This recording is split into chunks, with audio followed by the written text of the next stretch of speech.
गणाधिपतये नमः। श्री विष्णुरूपाय नमः शिवाय शिवाय गुरवे नमः। ओम नमः चंडिकाय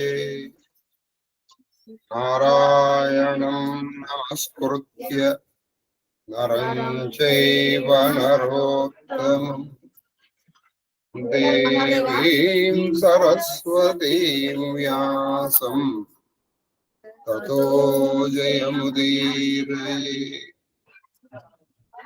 श्रीकृष्ण शरणं श्रीकृष्ण शरणं श्रीकृष्ण शरणं महादेव महादेव महादेव। శ్రీమదాంధ్ర మహాభారత ప్రవచన మహాయజ్ఞంత భాగముగా 613 మొన్న 612 చెప్పాను.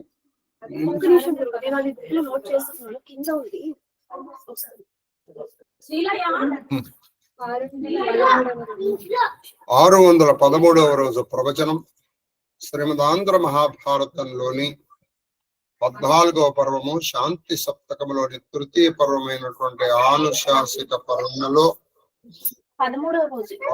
ఆనుశాసిక పర్వం అశ్వమేధ పర్వములో ప్రథమ ఆశ్వాసము పేజీ నంబర్ 11 పద్యం నంబర్ 21వ ఒక విచిత్రమైన మనం విన్నాం.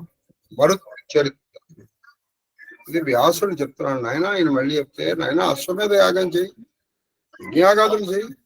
ఏం మేము చెప్పినవన్నీ వరదలో కొట్టుకుపోయినట్టు కొట్టుకుపోతున్నాయా? దుర్మతి ఓలే అన్నారు. ఎందుకంటే వాళ్ళకి ఎవరో చెప్పి భీష్ముడు చెప్పి ఆయన తను జాలించు. నువ్వు మళ్ళీ మొదటికి వస్తే ఈ ఎన్నని చెప్తాం, అవే విషయాలు మళ్ళీ చెప్పాలి, అంతే కదా. కాబట్టి నువ్వు ఇంకా నీ వల్ల జరగలేదు, సరే జరిగింది అని అనుకుంది. ఏదైనా అశ్వమేధం దానివల్ల అన్ని పాపాలు పోతాయని నువ్వే అంటున్నావు కదా. అయ్యా మరి అశ్వమేధం చేయాలంటే మరి నా దగ్గర డబ్బులు అయిపోయింది, ఎందుకంటే మొత్తం యుద్ధాన్ని ఖర్చు పెట్టేసి. అప్పుడు ఈయన చెప్తున్నా, ఒక చోట నిధి ఉంది, వెళ్ళి తీసుకురా. అయితే వెంటనే ధర్మరాజు గారు కదా పాపం, అయితే వెళ్ళంగానే పదండ్రా వెళ్ళి తీసుకొద్దామని అనలా. ఆయనకి ఆ డబ్బు ఎలా వచ్చింది? ఎందుకని? అన్యాయార్జితం విత్తం సహమూల్యేన వినశ్యతి అని శాస్త్రం. మీరు ఎప్పుడైనా పూజా కార్యక్రమాలు చేసేటప్పుడు వాడు మీకు సహాయం చేస్తున్నాడు అనుకోండి, ప్రతి వాడి దగ్గర నుంచి తీసుకోకండి. అలా తీసుకుంటే మన పూజా కార్యక్రమం సర్వము దెబ్బతింది.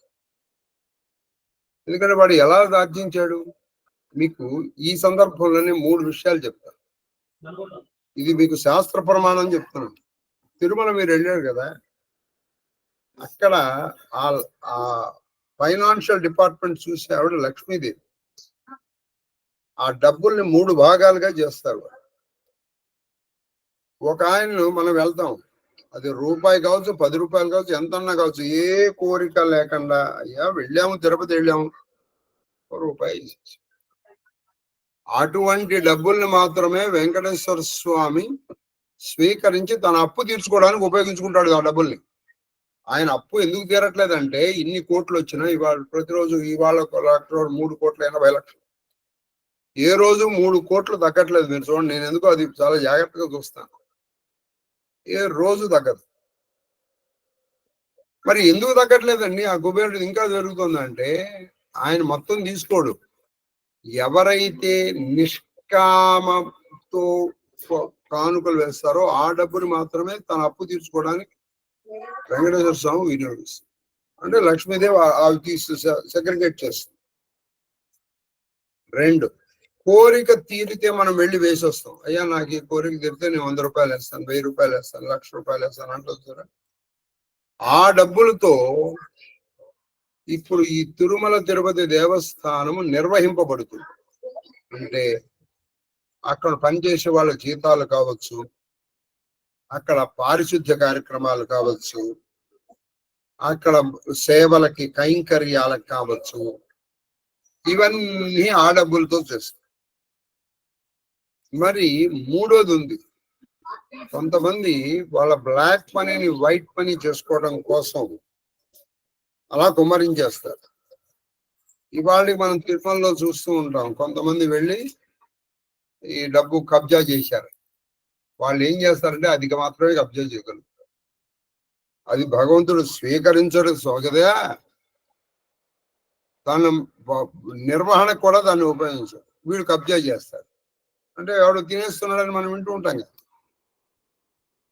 వాళ్ళు తినేస్తారు. తద్వారా ఏం జరుగుతుంది, వీడి పాపము వీడు కబ్జా చేస్తాడు, వాళ్ళు షేర్ చేసుకుంటారు.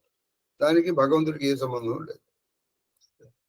భగవంతుడికి దీనికి ఏ సంబంధము లేదు. వాళ్ళు కొట్టుకు చేస్తారు. ఇది అక్కడ జరిగే ప్రాసెస్ అంతే. కాబట్టి ఇప్పుడు ఈయన ధర్మాత్ముడు, ధర్మరాజు. అందుకే ఆయనకి ఎలా వచ్చిందని అంటే ఈయన కథ చెప్తాడు. ఒకప్పుడు ఏదో మొత్తం అంతా కథ చెప్తే ఆ మనువు కొడుకు ప్రజాని కొడుకు ఇంకో ఆయన, ఆ కనీనేత్రుడు అనేవాడు వచ్చారు. ఆయన చాలా దుర్మార్గుడు. ఇవి ఇవన్నీ చెప్పి తన తండ్రిని ప్లేస్ లో పెట్టారు. అప్పుడు ఈయన తన తండ్రికి అలాగా కాకుండా ఈయన చక్కగా దాన ధర్మాలు యజ్ఞయాగాదులు నిర్వహిస్తూ మొత్తం ఉన్నంతా ఇచ్చి ఈయనపోయింది. ఇదే సమయం అనుకున్నారు శత్రువులు ఈయన ఆక్రమించుకున్నారు, ఈయన్ని రాజ్యభ్రష్టం చేస్తే ఈయన కొంతమంది ఆప్తులతో కలిసి అడవులకు వెళ్ళిపోయారు. అడవులకు వెళ్ళిపోయిన ఈయన బ్రహ్మాండమైన తపస్సు చేశాడు. ఎంత తపస్సు చేశాడంటే అక్కడ ఉన్నటువంటి మునీశ్వరులు కూడా ఆశ్చర్యపోయేంత తపస్సు చేశాడు. ఏమి తపస్సురా నాయన, అది ఇక్కడ వరకు మనం కథ చెప్పుకున్నాం. ఇప్పుడు మనం ఇవాళ బుధ, గురు, శుక్ర, శని, ఆదివారం కూడా చెప్పుకుంటాం. తర్వాత నాకు ఎప్పటి నుంచో భారతము అయ్యే లోపల కురుక్షేత్రం చూడాలి అని కోరుకుంటున్నాను. ముఖ్యంగా భీష్ముడు. ఆ కోరిక నెరవేరబోతోంది. ఇదిగో రేపు కురుక్షేత్రం, రేపు సోమవారం పొద్దున్న కురుక్షేత్రానికి వెళ్తున్నాను. మళ్ళీ కురుక్షేత్రం నుంచి 4వ తారీఖు వస్తాం. తర్వాత కంటిన్యూ అవుతుంది. మహాదేవ్ మహాదేవ్ మహాదేవ్ చెప్పం. కందపద్యం. అమలమతి కరము. అది ఆయన ఎటువంటి తపస్సు చేయాలంటే అమలమతి కరము కోలగ నమర్చి. కోల అంటే తన చేతిని ఒక కర్రలాగా పెట్టి అమర్చి మానిత తపోమయాదిక శక్తి దమనక్రియ వనరించిన ఈయన చేశాడు, దమనం చేశాడు. దమనము చేయి పెట్టి దమనం చేయడం అంటే ఏంటంటే తన ఇంద్రియములని తను అదుపులోకి తెచ్చుకుంది. దమనక్రియ వనరించిన చెయ్యి ఇలా పెట్టి తపస్సు చేయడం ప్రారంభించాడు. కథప్లాది దాన్ని దమనం. ఇప్పుడు మనం చూడండి,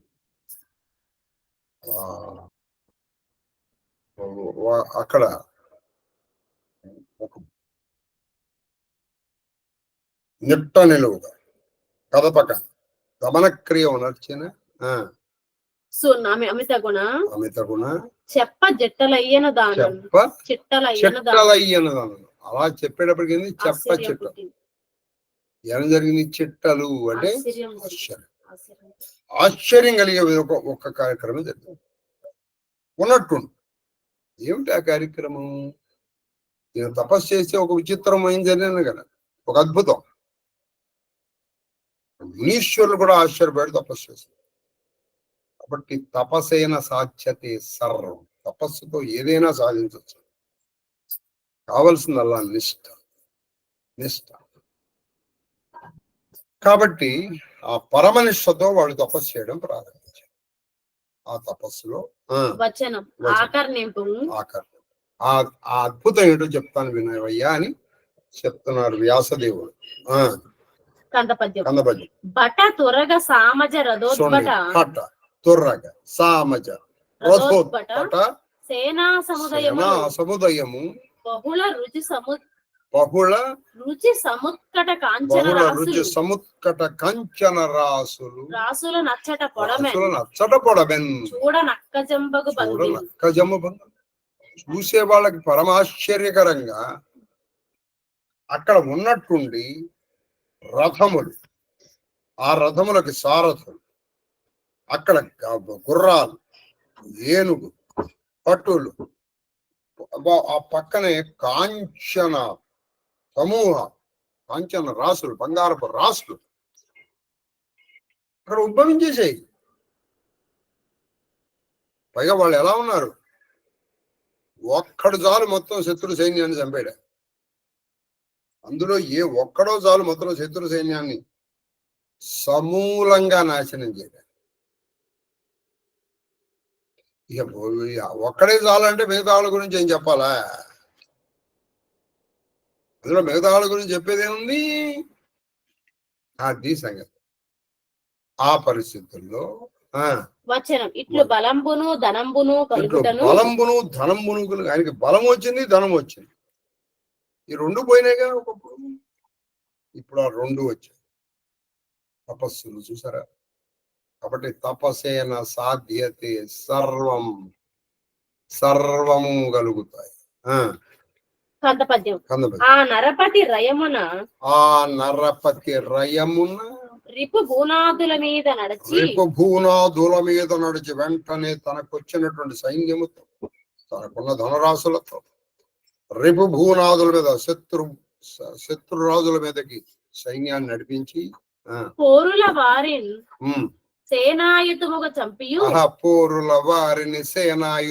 చంపి ఆ యుద్ధంలో వాళ్ళని సేనా సహితంగా శత్రువుల్ని మర్తించి శత్రుశేషం లేకుండా చేసుకుని కానలకున్ తోలియును ప్రకాశతను కొంతమందిని చంపేశాడు, కొంతమంది అరణ్యాలకు పారిపోయారు. ఆయన చక్కగా వెలిగిపోతున్నాడు. ఎవరు? ఈ రాజు వెలిగిపోతున్నాడు. ఈయనకి ఇలా చేతినితో దమనం చేశాడు కాబట్టి కరంధాముడు అనే పేరు వచ్చేస్తుంది. అసలు పేరు పోదు. చంపకమాల. కందపద్యం. కరదమనమున నాతడు కరందముడనవరగబరిగి, అంటే కరముని ఇలా దమన క్రియలు చేసి ఆ తపస్సుతో ఈ సైన్యాన్ని సాధించి ఇలా చేశాడు కాబట్టి ఆయనకి కరంధముడు అనే పేరు వచ్చింది.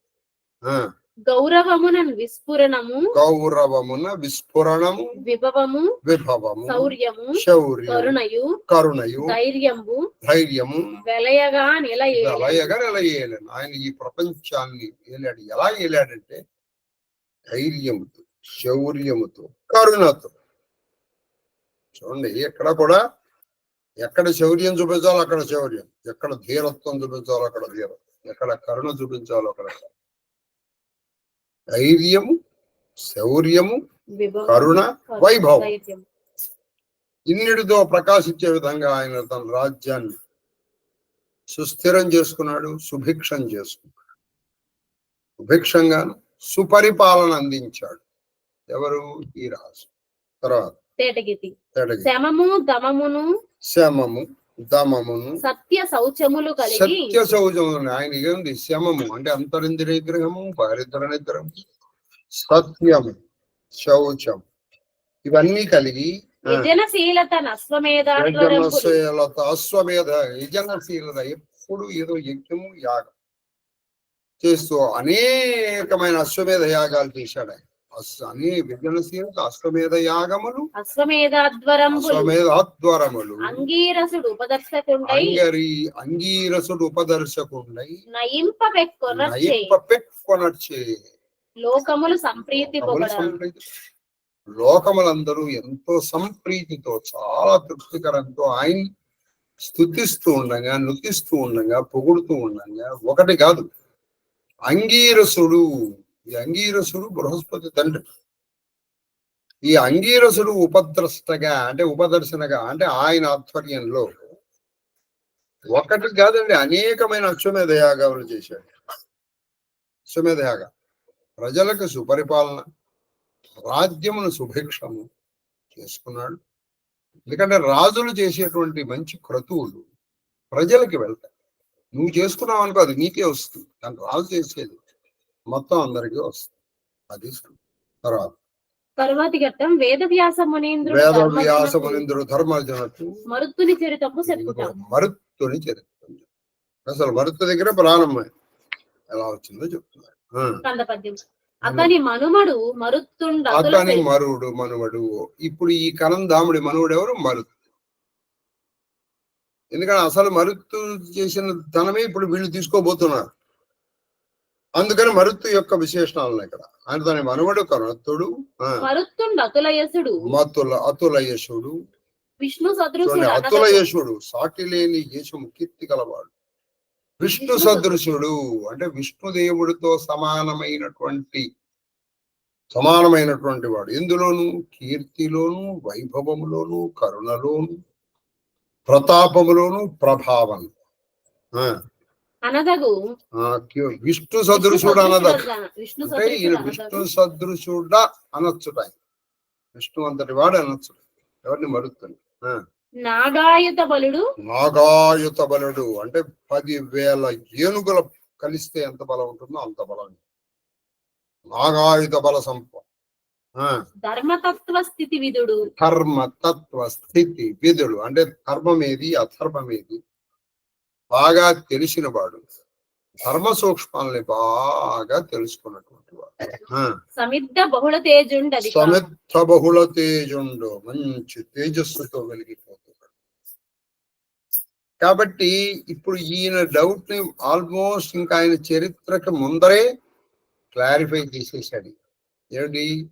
అటువంటి వాడి సంపాదన ఎలా ఉంటుంది? ధర్మార్జనే అవుతుంది, అధర్మార్జన కాదు కదా. కాబట్టి నువ్వు ఆయన సంపాదించిన తీసుకోవచ్చు. ఇన్ని విశేషణాలు ఆయనకి ఎందుకు చెప్తున్నారంటే విష్ణువుతో సమానమైన అంటే విష్ణువుతో సమానమైనటువంటి విష్ణువు నీకేమిస్తాడు? ప్రసాదం. ప్రసాదాన్ని తీసుకోవడంలో తప్పే ఉంది.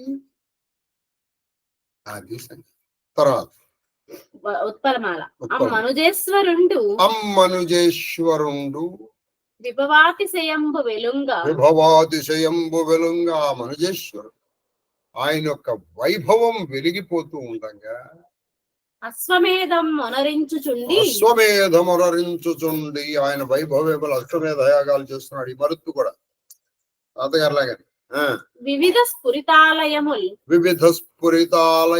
ప్రదీప్త భాండములు సత్పదార్థములు ఇడందగు తక్కును కలుగు సిద్ధపాత్రముల సంఖ్యములు పసిడి ప్రస్తుతికి ఘటించే భూవర. ఆయన ఏం చేశాడు? అనేకమైనటువంటి బంగార పాత్రలు తయారు చేశాడు. ఎటువంటి బంగార పాత్రలు? బాగా పొడవు అంటే నిడివి ఎక్కువగా ఉన్నటువంటి పొడవు. ఆ బంగారు పాత్రలు ఎటువంటివి? అనేక రకాలైనటువంటి వివిధ ఆకారాల్లో ఉన్నాయి. కొన్ని ఇట్లా సిలిండ్రికల్ షేప్, కొన్ని ఇలా స్క్వేర్ షేప్, కొన్ని రెక్టాంగులర్ షేప్, కొన్ని ఇట్లా ఏదో విచిత్రమైనటువంటి ఆకారాలు, కొన్ని గుండ్రపు సర్క్యులర్ షేప్స్. ఆ బంగారు పాత్రలు తయారు చేయించాడు. పాత్రలు ఎందుకు తయారు చేయించాడు? మరి అశ్వమేధ యాగం చేసేటప్పుడు యజ్ఞ సంభారాలు ఉంటాయి కదా. చూడండి, మీకు హవిస్ లేకపోతే మన నవధాన్యాలు, హోంపొడి, దర్భలు, ఆవుని, ఇలా హవిస్కి కావలసిన సామాన్లను తెచ్చుకుంటావు కదా అక్కడ. మరి అవన్నీ ఎందులో పెట్టుకోవాలి? పాత్రలో పెట్టుకోవాలి కదా. కాబట్టి ఈ పాత్రలు ఈ యజ్ఞమునకు కావలసినటువంటి వస్తువులు ఉంచటానికి తగిన పాత్రలు, బంగారు పాత్రలు చేయించాడు. ఎవరు? మరుత్తు. యజ్ఞ సంభారాలు ఉంచడానికి తగినటువంటి బంగారు పాత్రలు తయారు చేయించాడు మరుత్తు. సరే, ఏమి India is not a poor country, India was a rich country. అట్లు సమకట్టి అతండు చెంపకమాల ఇలా తయారు చేసుకున్నాడు, సిద్ధం చేసుకున్నటువంటి ఆ మరుత్తు చెంపకమాల. హిమగిరి సానుదేశమున అంటే హిమవత్ పర్వత ప్రాంతంలో, సానువుల్లో ఎక్కుడు హిమవత్ వై- పర్వత పాద ప్రాంతంలో ఈయన యజ్ఞం చేశాడు యశోద. ఎక్కుడు ఎక్కుడు వైభవముల్లసిల్ల ఎక్కుడు వైభవముల్లసిల్ల, ఆయన వైభవం చాలా ప్రకటితమయ్యేటట్టు చేశాడంటే, ఇప్పుడు ఫలానా వాడు యజ్ఞం చేసింటే ఆ ఫలానా వాడి ఈ స్థితికి గతికి సమానంగా ఉండాలి. అంతే కదండి, ఎవరు చేసినప్పుడు ఆ లెవెల్లో ఉండాలి. కరెక్ట్ చెప్పాలి, లెవెల్ మెయింటెనెన్స్. కాబట్టి ఆ మరుత్తుకి సంబంధించినటువంటి వైభవం వెలిసేటట్టుగా ఇంకా అంతకంటే ఎక్కువే ఉంది కదా, అంతకు మించి ఉన్నది సార్, అంతకు మించే ఉంది కానీ తక్కువ లేదు. యజ్ఞము తగ చేసి యజ్ఞము తగ బాగా చేసి చేసి యజ్ఞం చేశాడు. భూమిసుర సంగములెల్లను భూమిసుర సంగములెల్లను తృప్తి పొంద యజ్ఞం చేశాడు. ఆ భూమిసురులు అంటే బ్రాహ్మణులందరూ కూడా తృప్తి పడే విధంగా ఇప్పుడు కూడా యజ్ఞమునకు ముఖ్యం ఏంటంటే బ్రాహ్మణ దక్షిణలతో వాళ్ళు తృప్తి పడాలి. అన్నాడు అనుకోండి, వాడు అసంతృప్తిగా వెళ్ళాడు అనుకోండి, వాడు అసంతృప్తిగా వెళితే నువ్వు నీ యజ్ఞమునకు పరిపూర్ణత రాదు. కాబట్టి అక్కడ అనవసరమైనటువంటి బేరాలు ఆడద్దు.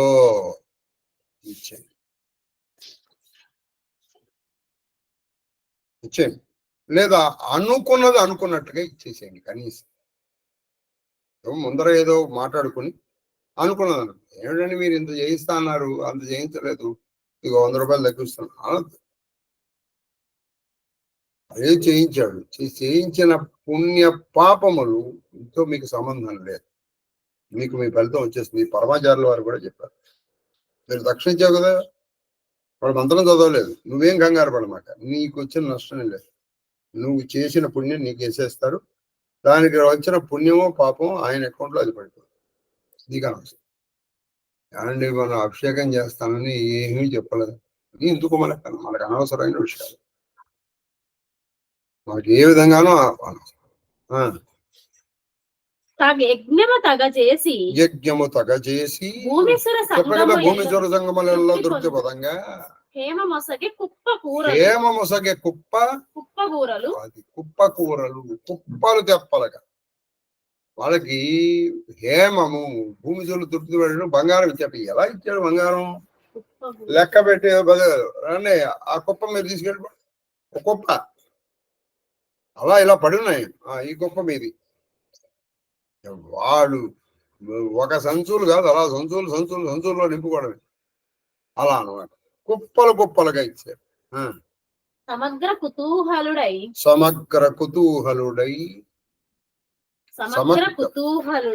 అది సమగ్రమైనటువంటి కుతూహలంతో కనత్ సువర్ణమయ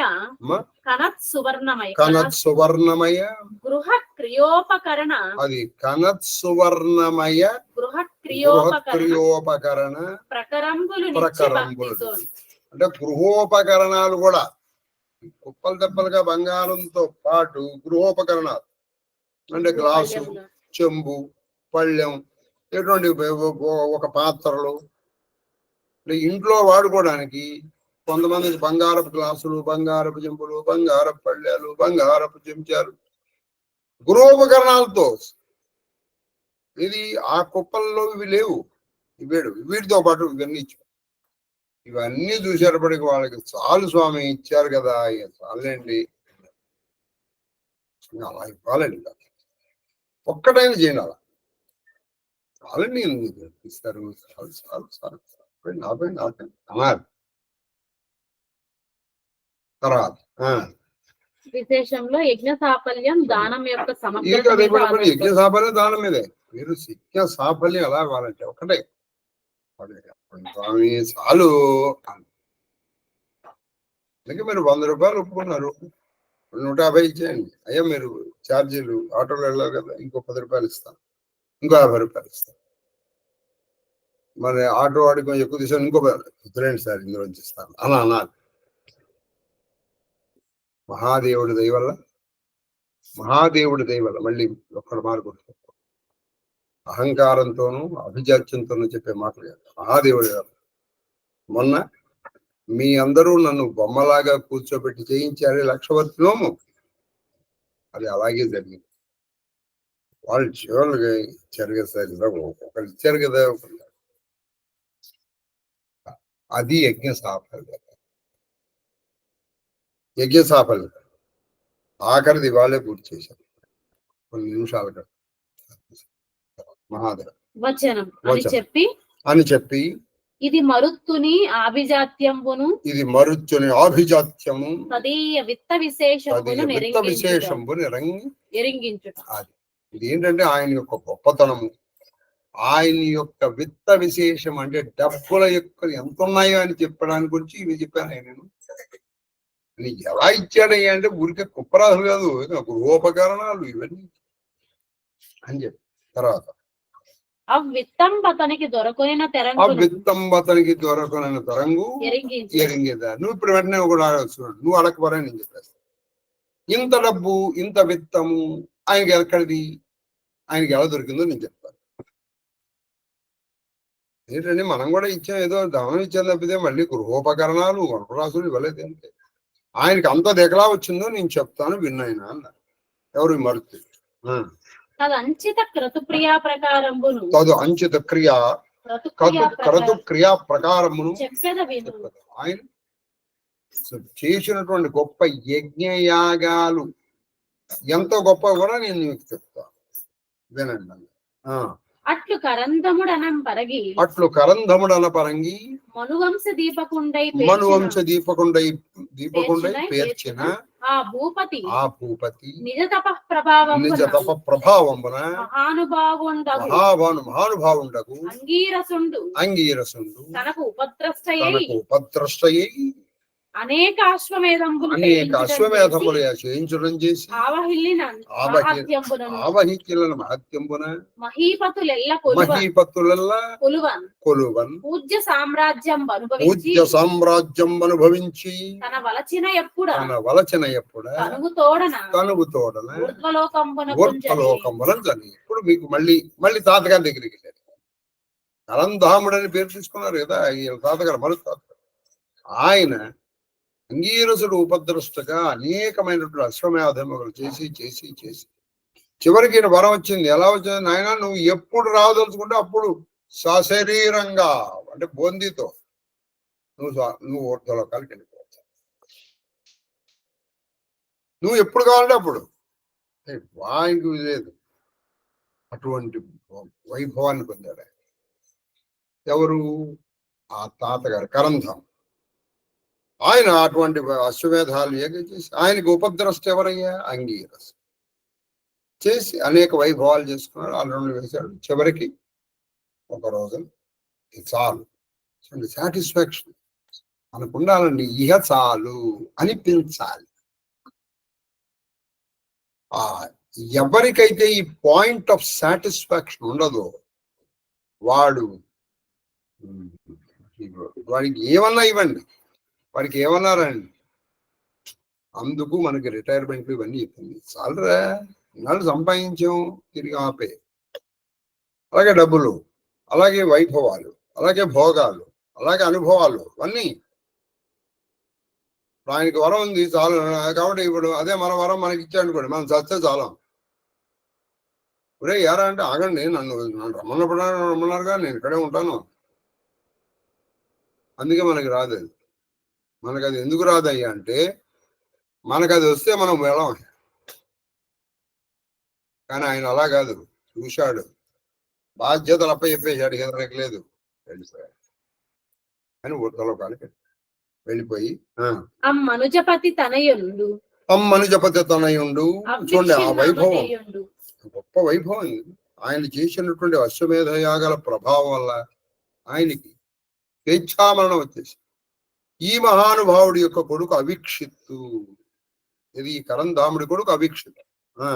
అవిక్షున్నామధేయుండు ధరాభారధౌరేయుండై అతనిన పోలి కరెక్ట్ గా వాళ్ళ నాన్నగారు లాగాని ఈయన కూడా అనేకమైనటువంటి యజ్ఞములు, యాగములు, క్రతువులు, వ్రతములు చేసి ప్రజారంజకముగా సుపరిపాలన అందించారు. మంచి సుపరిపాలన అందించాడు. ఎవరు? ఈ ప్రజలను పాలించే చంపకమాల ఎవరు? అతని సుతుడు అభిక్షితుడు. ఈ అభిక్షితుడి కొడుకు మరుత్తు. అది ఇప్పుడు మరుతు చరిత్ర మళ్ళీ మరుతు దగ్గరికి వచ్చారు. చంపకమాల అతని సుతుండు సూవే మనుజాధిపసత్తమ అంటే మనుషుల్లో రానుజాధిపుడు అంటే రాజుల్లో గొప్పవాడైన ధర్మరాజా అగు అభిక్షిత్తు కొడుకే సుమా. ఎవరు? ఇప్పుడు మనం చెప్పుకోబోయే మరుతు. మహాత్ముడాపతి తన తండ్రి పిమ్మట కృపారతుడు ఆర్యుడు. ఆ మహారథి ఎవరయ్యా? కృపారథి. ఈయన తర్వాత తన తండ్రి పిమ్మట అంటే అభిక్షిత్తు పిమ్మట తన తమ్మింపట కృపారథి అంటే కృప దయ మీద ఆసక్తి గలవాడు ఆర్యుడు. ఇంకా ఈ మరుత్తుకి ఇందాక విశేషణాలు చెప్పాడు, కానీ ఇప్పుడు మళ్ళీ చెప్తున్నారు. ఎందుకంటే ఇటువంటి వాడు సంపాదించిన ధనము ఖచ్చితంగా ధర్మార్జన. అది నువ్వు తీసుకోవడంలో ఏం తప్పేమీ లేదు. అది నువ్వు తీసుకోవడంలో ఈ తప్పేముంది అని చెప్పారు. కృపారతుడు ఆర్యుడు దండనీతి విస్తృతమతి అంటే దండనీతి ఎప్పుడు ప్రయోగించాలి, ఎలా ప్రయోగించాలి, ఎంత ప్రయోగించాలి తెలియాలండి. దండనీతిలో ఒకరిని నీకు శిక్షించే అధికారం ఉంది. ఎవరిని శిక్షించాలి, ఎలా శిక్షించాలి, ఎంత శిక్షించాలి. చేతిలో పవర్ ఉంది కదా అని చెప్పేసి వాడిని కొట్టుకుంటూ పోవటం కాదు. అది ఎంత శిక్షించాలో కూడా నీకు తెలిసి ఉండాలి. ఎంతవరకు శిక్ష ఇవ్వాలో అంతవరకే ఇవ్వాలి. కాబట్టి దానశీలుడన రూఢికి ఎక్కి అందరూ ఈయన్ని అబ్బా ఎంత దానగుణం గలవాడిని, ఎంత దానం కూడా గలవాడిని అని అందరూ ప్రజలందరూ ప్రశంసిస్తూ ఉండగా తదీయ రాజ్య సుస్థితి వెలుగొంది వాసవుని చీరికి చేకొనడి. ఇతను ఏంటంటే తన రాజ్యాన్ని ఎంత సుస్థిరం చేసుకున్నాడంటే తన దానం పట్ల, తను చేసేటువంటి యజ్ఞయాగాదుల పట్ల, తన నిష్ట పట్ల, తన ప్రవర్తన పట్ల ఆయనకు ఎంత నమ్మకం అంటే ఇంద్రుణ్ణి కూడా ఇంకేర్ చేసేవాడు కాదు. ధర్మాన్ని మనసులో కనుకుంటా, ధర్మం నీ పట్ల ఉంటే దైవాన్ని కూడా నువ్వు భయపడాల్సి వస్తుంది. దైవం పట్ల మనకు ఉండాల్సింది భయం కాదు. భయం ఎందుకు? భయం ఎప్పుడు వస్తుంది? నువ్వు ధర్మ విరుద్ధంగా ప్రవర్తించు. కాబట్టి ఇక్కడ ధర్మం పట్ల నీకు ఆయనకు ఆసక్తి, అందువల్ల ఆయన వాసవుణ్ణి కూడా, ఇంద్రుణ్ణి కూడా అవునండి నేను ఎందుకు తప్పు చేస్తే భయపడాలి, తప్పు చేయనప్పుడు నేను ఎందుకు భయపడాలి? అది మరుతు. అసలు ఇక్కడే పెద్ద సమస్య వచ్చింది. అంటే ఈగోయిజం. అంటే ఈయనకి ఈగోయిజం కంటే కూడా దేవతలకు కూడా ఈగో ఉంటుంది. వాసవుడికి కూడా ఉంటుంది. ఇప్పుడు నన్ను కేర్ చేయడండి. ఒరే ఆయన ధర్మాన్ని పరిచేస్తున్నాడు, ధర్మనిష్టంతో ఉన్నాడు, కాబట్టి నన్నెందుకు లెక్క చేయాలి అని అనుకోలేదు. ధర్మంతో ఉన్నా కదా, నాకు దండం పెట్టాలి కదా అనేది అనుకోవచ్చు. పాపం ఇప్పుడు మరుపుకి ఒక సమస్య ఇస్తుంది. చూడండి, ఒక్కోసారి మీరు పరమ ధర్మంలో ఉన్నా మీకు సమస్యలు వస్తాయి, ఖచ్చితంగా వస్తాయి. ధర్మ సమస్యలే వస్తాయి.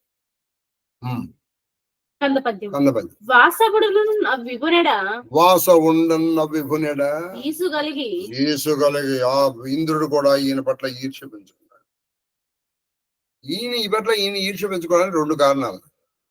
ఎవడైతే 100 అశ్వమేధాలు చేస్తాడో వాడు ఇంద్రుడు అయిపోతాడు. వీడు ఇన్ని చేసాడు, ఈయన ఇన్ని చేశాడు కాబట్టి ఇప్పుడు నెక్స్ట్ ఇంద్రుడు ఈయనే. కాబట్టి తన పదవి ఎక్కడ పోతుందో అని ఆయనకి బాధ కలిగి, ఎవరికి? వాసం కలిగి తన్ను మిగులనేనని చింతాసక్తుండే ఏమైనా సరే ఈ మరుత్తుని నన్ను దాటి, I won't let him surpass me అనుకున్నాడు. ఇంగ్లీష్ లో చెప్పాలి, నేను ఆయన్ని నన్ను దాటనివ్వను. అంటే నాకంటే గొప్పవాడు మరుత్తయ్యేటట్టుగా నేను చేయను. నాకంటే గొప్పవాడు మరుత్తు అయ్యేట్టుగా నేను చెయ్యను. నేను అనుకున్నది ఇది. ఇక్కడ వచ్చింది సమస్య. నాకంటే గొప్పవాడు ఈయన కాకూడదు. ఇదండి సమస్య. మరుత్తు నాకంటే గొప్పవాడు కాకూడదు, చెయ్యనివ్వను. కాబట్టి వీడు చేయకుండా నాకన్నా గొప్పవాడు కాకుండా ఉండే ఏం చేయాలి? ఈయన చేసే పనులకు విఘ్నం కలిగింది. ఈయన చేసే పనులకు విఘ్నం కలిగిస్తే నాకంటే గొప్పవాడు కాదు. అది మంత్రి నివాసమునకు చనియే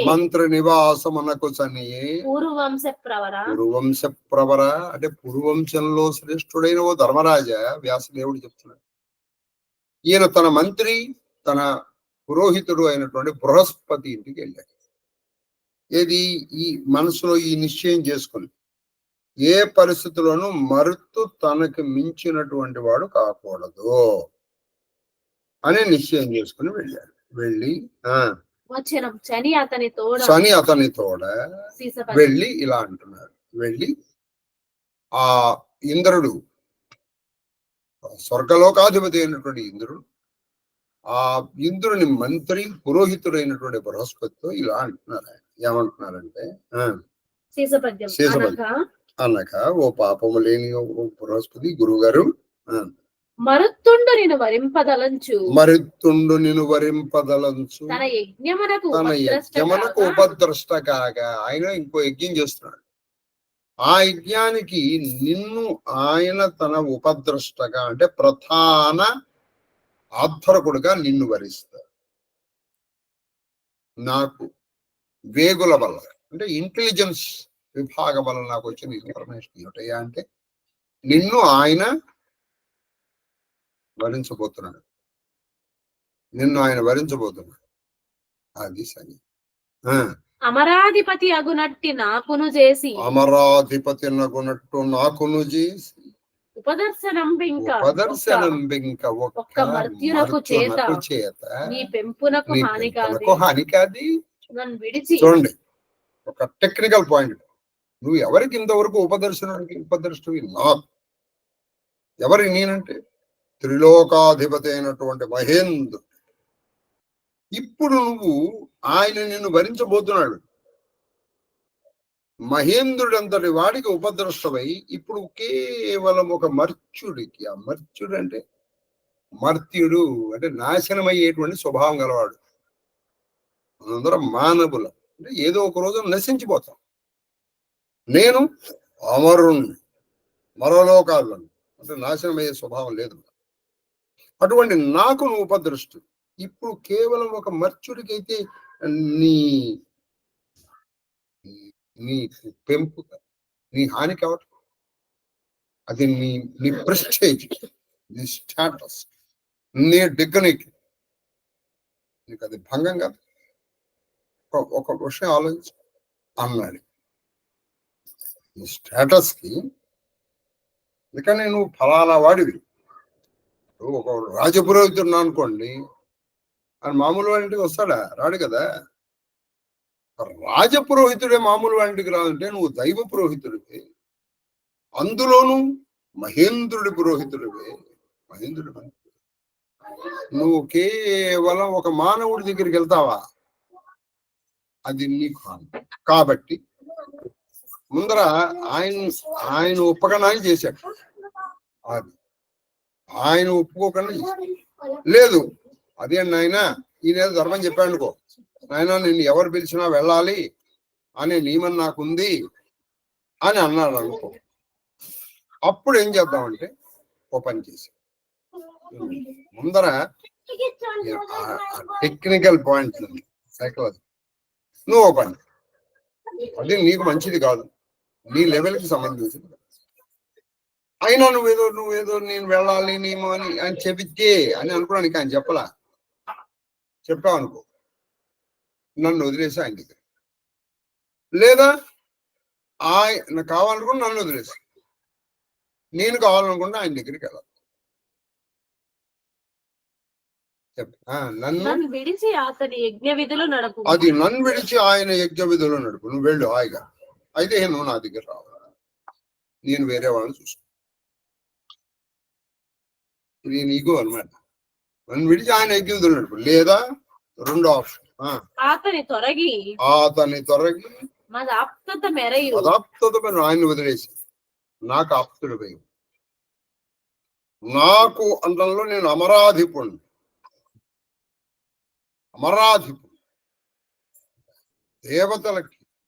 దేవతలకి రాజుని కదండి, దేవరాజు కదా. కాబట్టి నేను దేవరాజు, కాబట్టి నాకు ఆప్తుడపై ఉండు, ఆయన వదిలేసి, లేదా నన్ను వదిలేసి ఆయన యజ్ఞాలను నడిపించుకో, నీ ఇష్టం. పెక్కాడంగనేటికి అనుడు నతని పలుకులు నవ్వి. ఇంకెందుకై ఇన్ని మాటలు వద్దండి అయ్యా గురుగారు, ఇన్ని మాటలు వద్దు. నన్ను వదిలేసి ఏదో మీ లెవెల్కి తక్కువ ఇవన్నీ నాకు అనవసరం. నన్ను వదిలేసి ఆయన దగ్గరికి వెళ్ళలేదా, ఆయన వదిలేసి నాకు ఆప్తుడు, ఇంకెందుకు ఇన్ని మాటలు అనేటప్పటికి బృహస్పతికి తెలిసి నవ్వి మహాత్మని ఎరుగనే నిన్ను నన్ను నీ వింత చెప్పనేలా సర్వలోకములకు అధీశుడైన నీ గురుండోరు నాశించుని చెప్పాడు. ఆయన నీ గురించి నాకు తెలియదురా, ఇంత చెప్పాలా నువ్వు నాకు. సర్వలోకములకు, 3 లోకములకు నువ్వు ఈశ్వరుడు, అంటే మహేంద్రుడు, ఇంద్రుడు అయినటువంటి నిన్ను వదిలి నేను ఇంకోడిని ఆశపడతానా? నేను అక్కడ ఉపదర్శనంగా ఉన్నా అంటే వాడు నాకేదో దక్షిణ ఇస్తాడనే కదా. నేను ఇంకోళ్ళ దగ్గరికి వెళ్ళానంటే నువ్వు ఇవ్వలేనిది ఏదైనా ఉంటే నేను ఇంకోళ్ళ దగ్గరికి వెళ్ళాలి. పైగా నీ గురుండు, 3 లోకములకు ఈ రాజువైనటువంటి మహేంద్రుడి గురువునైన నేను ఇంకోళ్ళ ధనమునకి, ఇంకోళ్ళు ఇచ్చే దాన దక్షిణలకి ఆశపడతాను. ఇంకోటి ఆశపడతానా? నేను వెళ్ళన్నానా, ఏం కంగారు పడద్దు, ఆయన నన్ను వచ్చి పిలుస్తాడు, కానీ నేను రాను అని నిర్మోహమాటంగా చెప్పేస్తాను అని చెప్పాను. అని వెండియు ఆట వెళ్ళ అగ్ని చల్లనైన, ఇప్పుడు చెప్తున్నాడు ఇంకా ఆయన అగ్ని చల్లనైన అబ్జమిత్రుడు మైలపడ్డ ఉర్వి వరలబడిన మేరునగము సంచలించి పొంగు వరయుని నా మాటని నాదు పలుకు మనమున నమ్ము, నా మాటలు నమ్ము, నేనెప్పుడు అబద్ధం చెప్పను. నీ గురువైనటువంటి నేను ఇంకోడికి ఇచ్చేటువంటి దాన ధర్మ దక్షిణలు ఆశించాను. కాబట్టి అంటే నేను ఆశించాలని నేను వెళ్ళనే కదా అక్కడ అర్థం అంటూ ఈయన కొన్ని మాటలు చెప్తారు. అంటే ఎప్పుడు జరగనటువంటి మాట ఏమిటవి? ఒకటి, ఇప్పుడు ఒక్కొక్కటి అగ్ని, అది గభాలను ఉన్నటువంటి చల్లగా అయిపోవచ్చు, ఏమో అయిపోతే అయిపోవచ్చు, నాకు తెలియదు. 2, సూర్యుడు, అబ్జమిత్రుడు అంటే సూర్యుడు అంత కాంతివంతమైనటువంటి సూర్యుడు, ఆయన బాగా మట్టి కొట్టుకుని ఆయన కిరణాలు మనకి వరకు రాక. 3, భూమి ఇట్లా తిరగబడచ్చు. 4, మేరునగము సంచలనం, మేరునగము ఇట్లా కదిలిపోవచ్చు. కానీ నేను మాత్రము అబద్ధం. నేను ఒక మాట అన్నానంటే అది శాశ్వతం. నేను వెళ్ళను, నా మాటను నువ్వు ప్రశాంతంగా వెళ్ళి నీ పరిపాలన చేసుకో.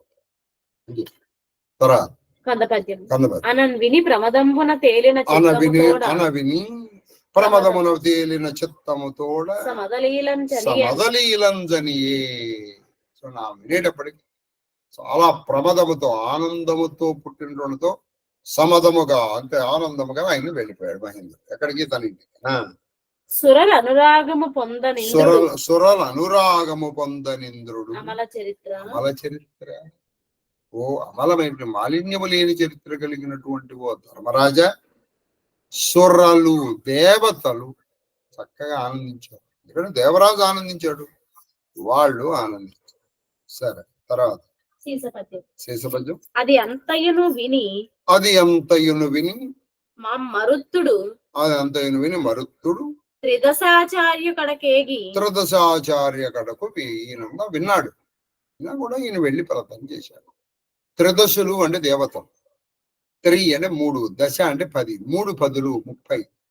వాళ్ళు ఎప్పుడు 30 సంవత్సరంలోనే ఉంటారు. వాళ్ళు అటు పెరగరు అటు తరగరు. అందుకే వాళ్ళని త్రిదశులు అంటారు.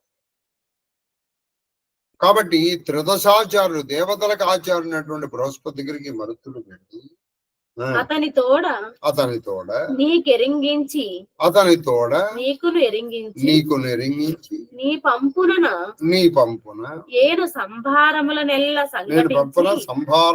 సంఘటి. అయ్యా నమస్కారం పెట్టి దర్శకెళ్ళి, అయ్యా మీ ఆజ్ఞ మేరకు అంటే ఇంతకు పూర్వం అంగీరుడు వీళ్ళ నాన్నగారు జయించాడు. ఇప్పుడు నీ ఆజ్ఞ మేరకు నేను యజ్ఞ సంభారాలన్నీ ఏర్పరచుకున్నాను. మనం యజ్ఞ సంభారాలు ఏర్పాటు చేయడం సామాన్యం అండి. మనం దశమహావిద్యలు చేసేటప్పుడు ఎన్ని తెచ్చుకున్నామో మీరు చూడటం. ఇటుకలు తెచ్చుకోవాలి, సమితలు తెచ్చుకోవాలి, ఆవు నెయ్యి తెచ్చుకోవాలి, మరి హోంపొడి తెచ్చుకోవాలి, నవధాన్యాలు తెచ్చుకోవాలి, పూర్ణాహుతి చెట్లు తెచ్చుకోవాలి, మరి అందులో ఒక్క వస్త్రం తెచ్చుకోవాలి, కొబ్బరికాయలు తెచ్చుకోవాలి, దర్భలు తెచ్చుకోవాలి. ఇటువంటి మరి అశ్వమేధ యాగం ఇంకెన్ని సంభారాలు. కాబట్టి అవన్నీ నేను సిద్ధం చేసుకున్నాను మహాత్మా, అన్ని సిద్ధంగా ఉన్నాయి. మీరు వస్తే ఒక శుభముహూర్తాన ఒక శుభదినాన అశ్వమేధ యాగం ప్రారంభం అన్నాడు మరుత్. ఇప్పుడు మీకు ఇక్కడే ఒక టెక్నికల్ పాయింట్ చెప్పాలి. ఆయన విన్నాడు ఇదంతా, ఇది ఇంద్రుడు వెళ్ళడం, ఆయన రానంటాం. మరి ఈయన ఎందుకు వెళ్ళి అడగటం? మన మర్యాద మనం పాటించాలి. ఆయన రాన్నాడండి, నాకు తెలిసింది. అల్లి అడగడం ఎందుకు?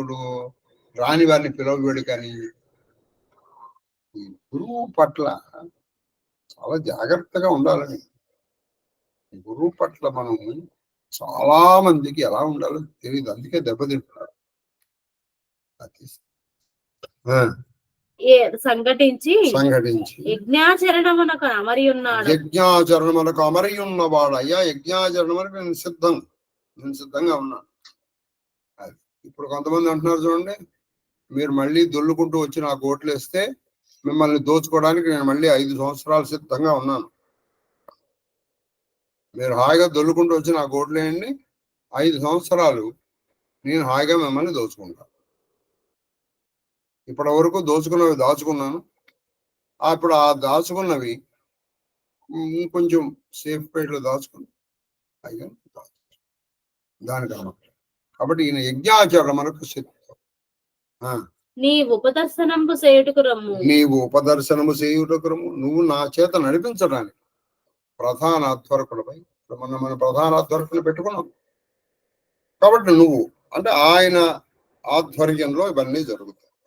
ప్రధాన అధ్వర్కులు ఉపదర్శనం చేయడానికి రా స్వామి అన్నారు. నావుడు అనేటప్పటికీ ఇంద్రుడు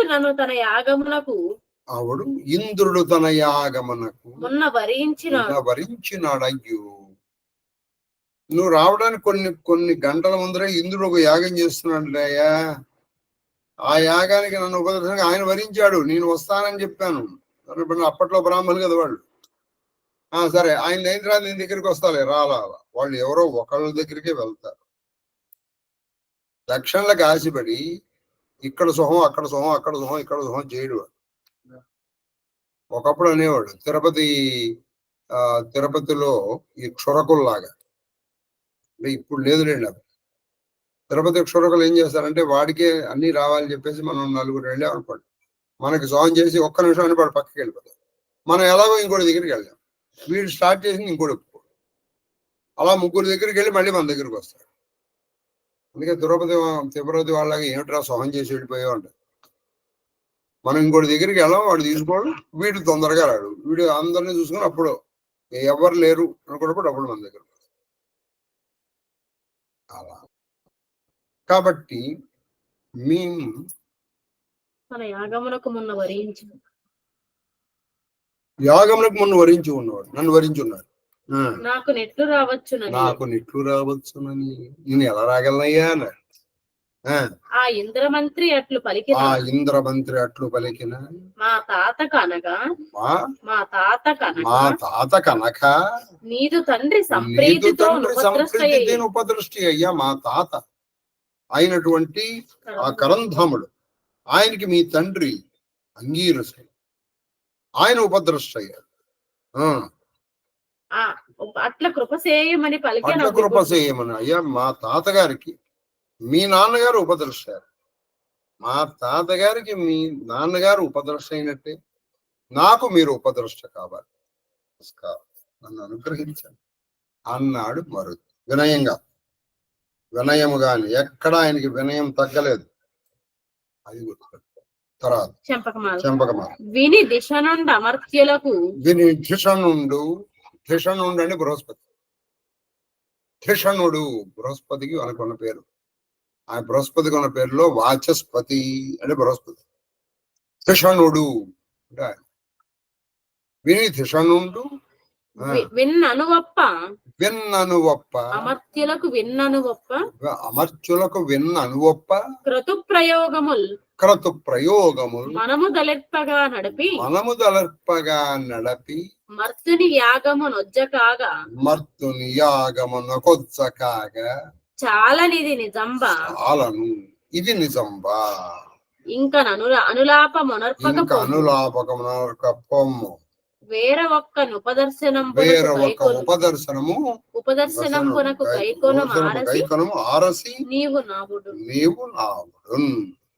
అయినా నేను ఎటువంటి వాడిని అయ్యా నేను అమర్చులకు విన్నమనర్ప. అమర్చులు అంటే మరణము లేని దేవత. విన్నమనర్ప అంటే ఎంతో వినయముగా వాళ్ళు నాకు నమస్కారాలు అవన్నీ పెడుతుంది.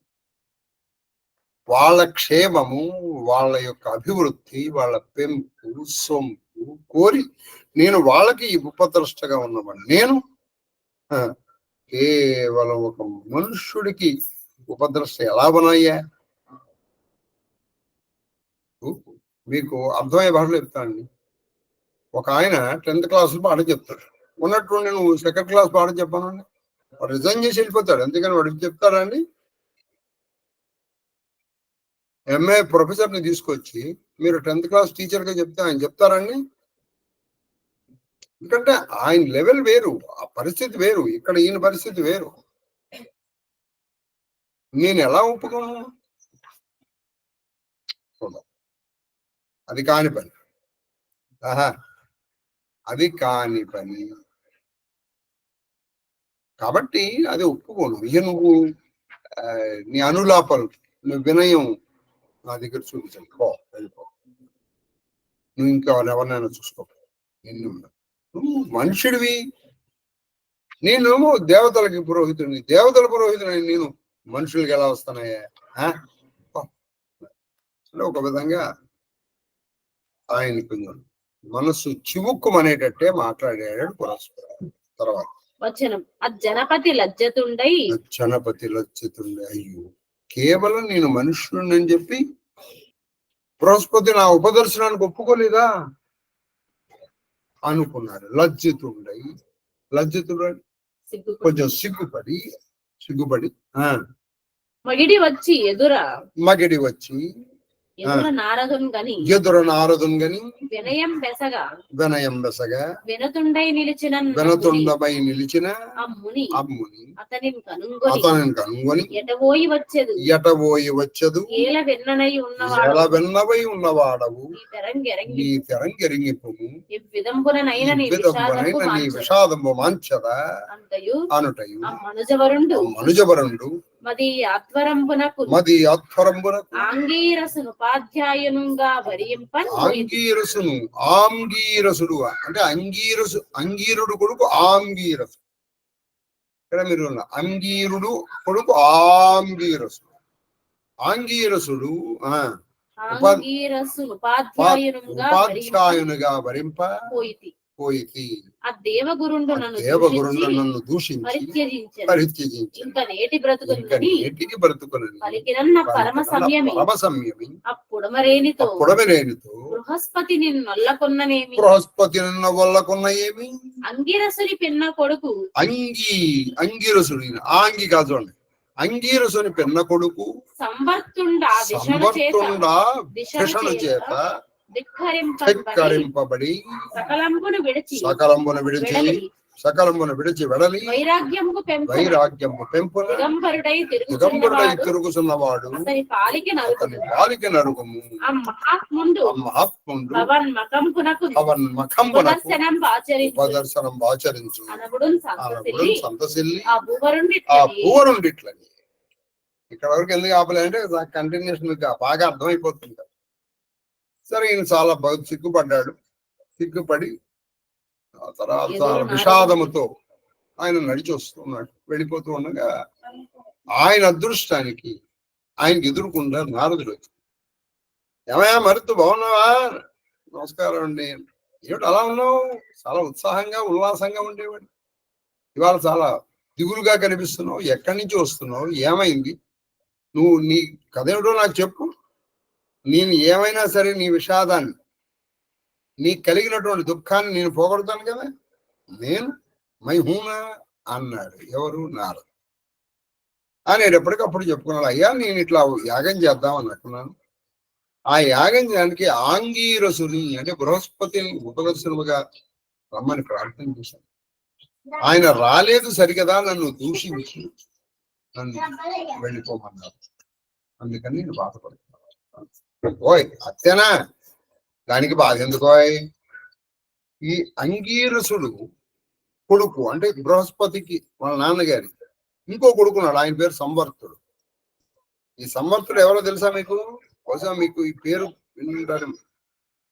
త్రిపురా రహస్యం చదివితే సంవర్తుడి పేరు ముందర చదవాల్సిందే మీరు.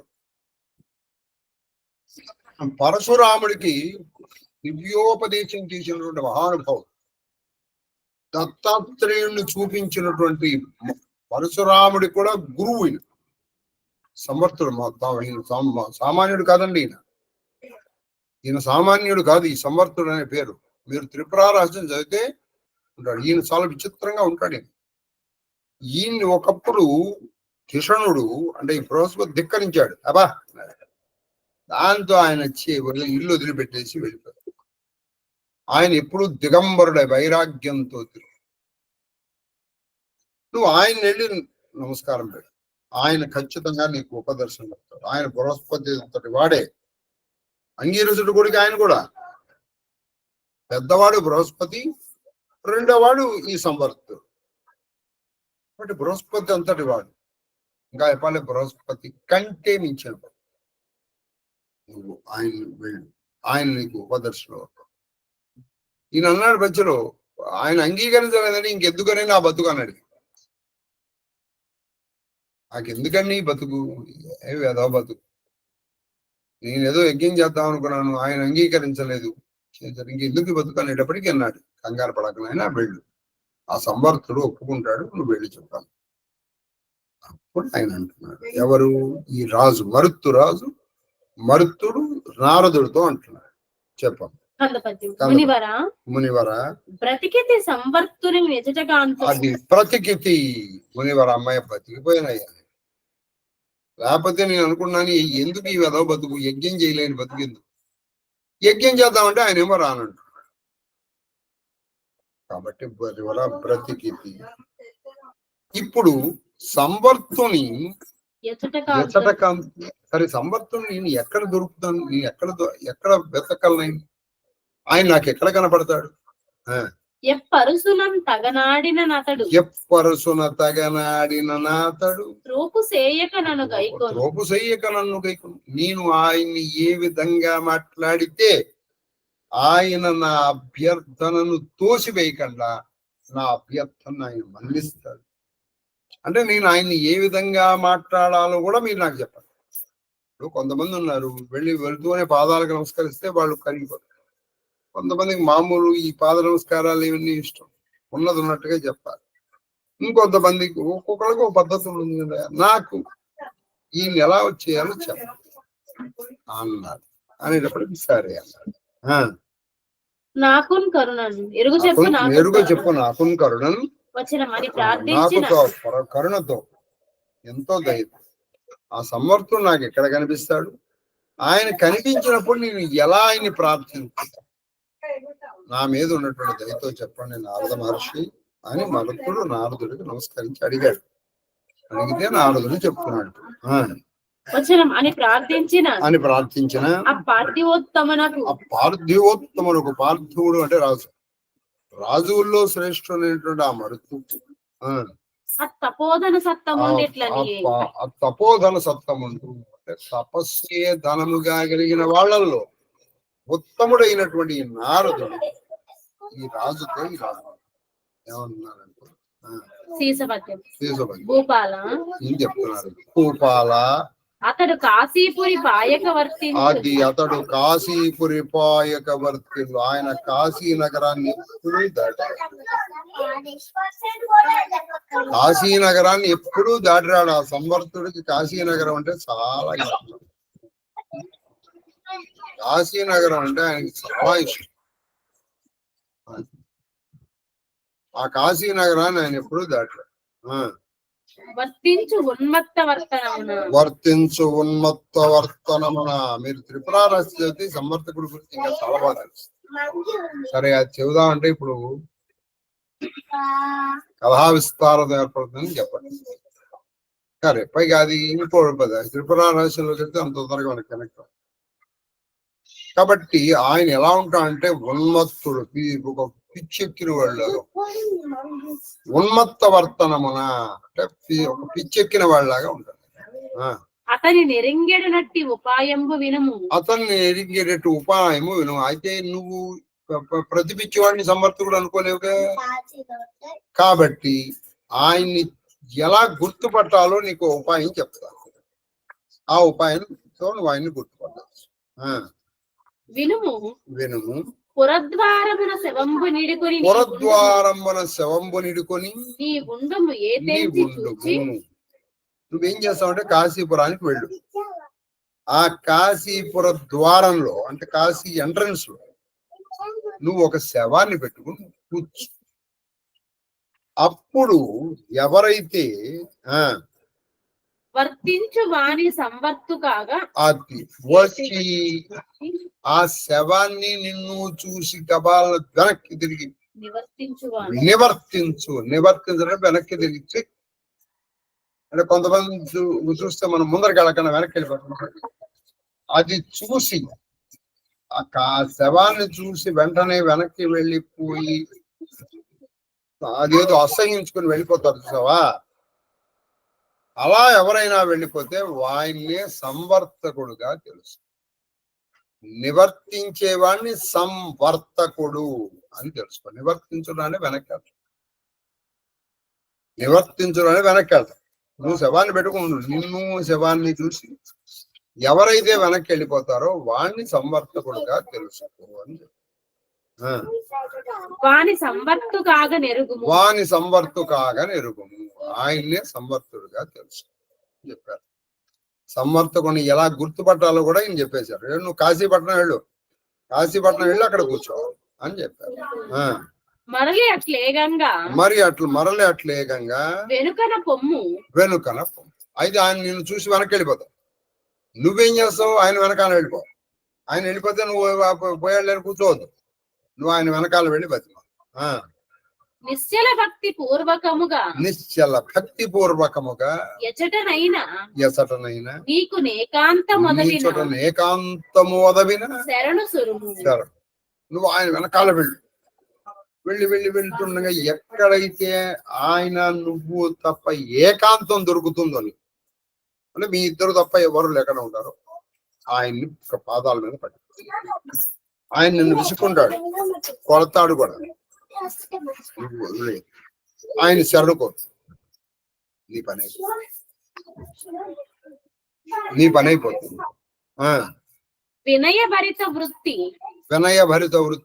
నాదు గురుతు చెప్పినారెవ్వరనినా వినయభరిత వృత్తి నాదు గురుతు చెప్పిన వినయంగా ఆయన శరణు చూపు. వెంటనే ఆయన నిన్ను మొట్టమొదటి ప్రశ్న అడుగుతాడు. నన్ను సంవర్తకుడుగా ఇలా గుర్తించమని నీకు ఎవరు చెప్పారు అని అడుగుతాడు. నా పేరు నారదుడు చెప్పాడు. ఎందుకంటే ఇది ఒకటే పద్ధతి సంవర్తకుడిని గుర్తించుకునేది. నారదుడు చెప్పాడండి అని చెప్పి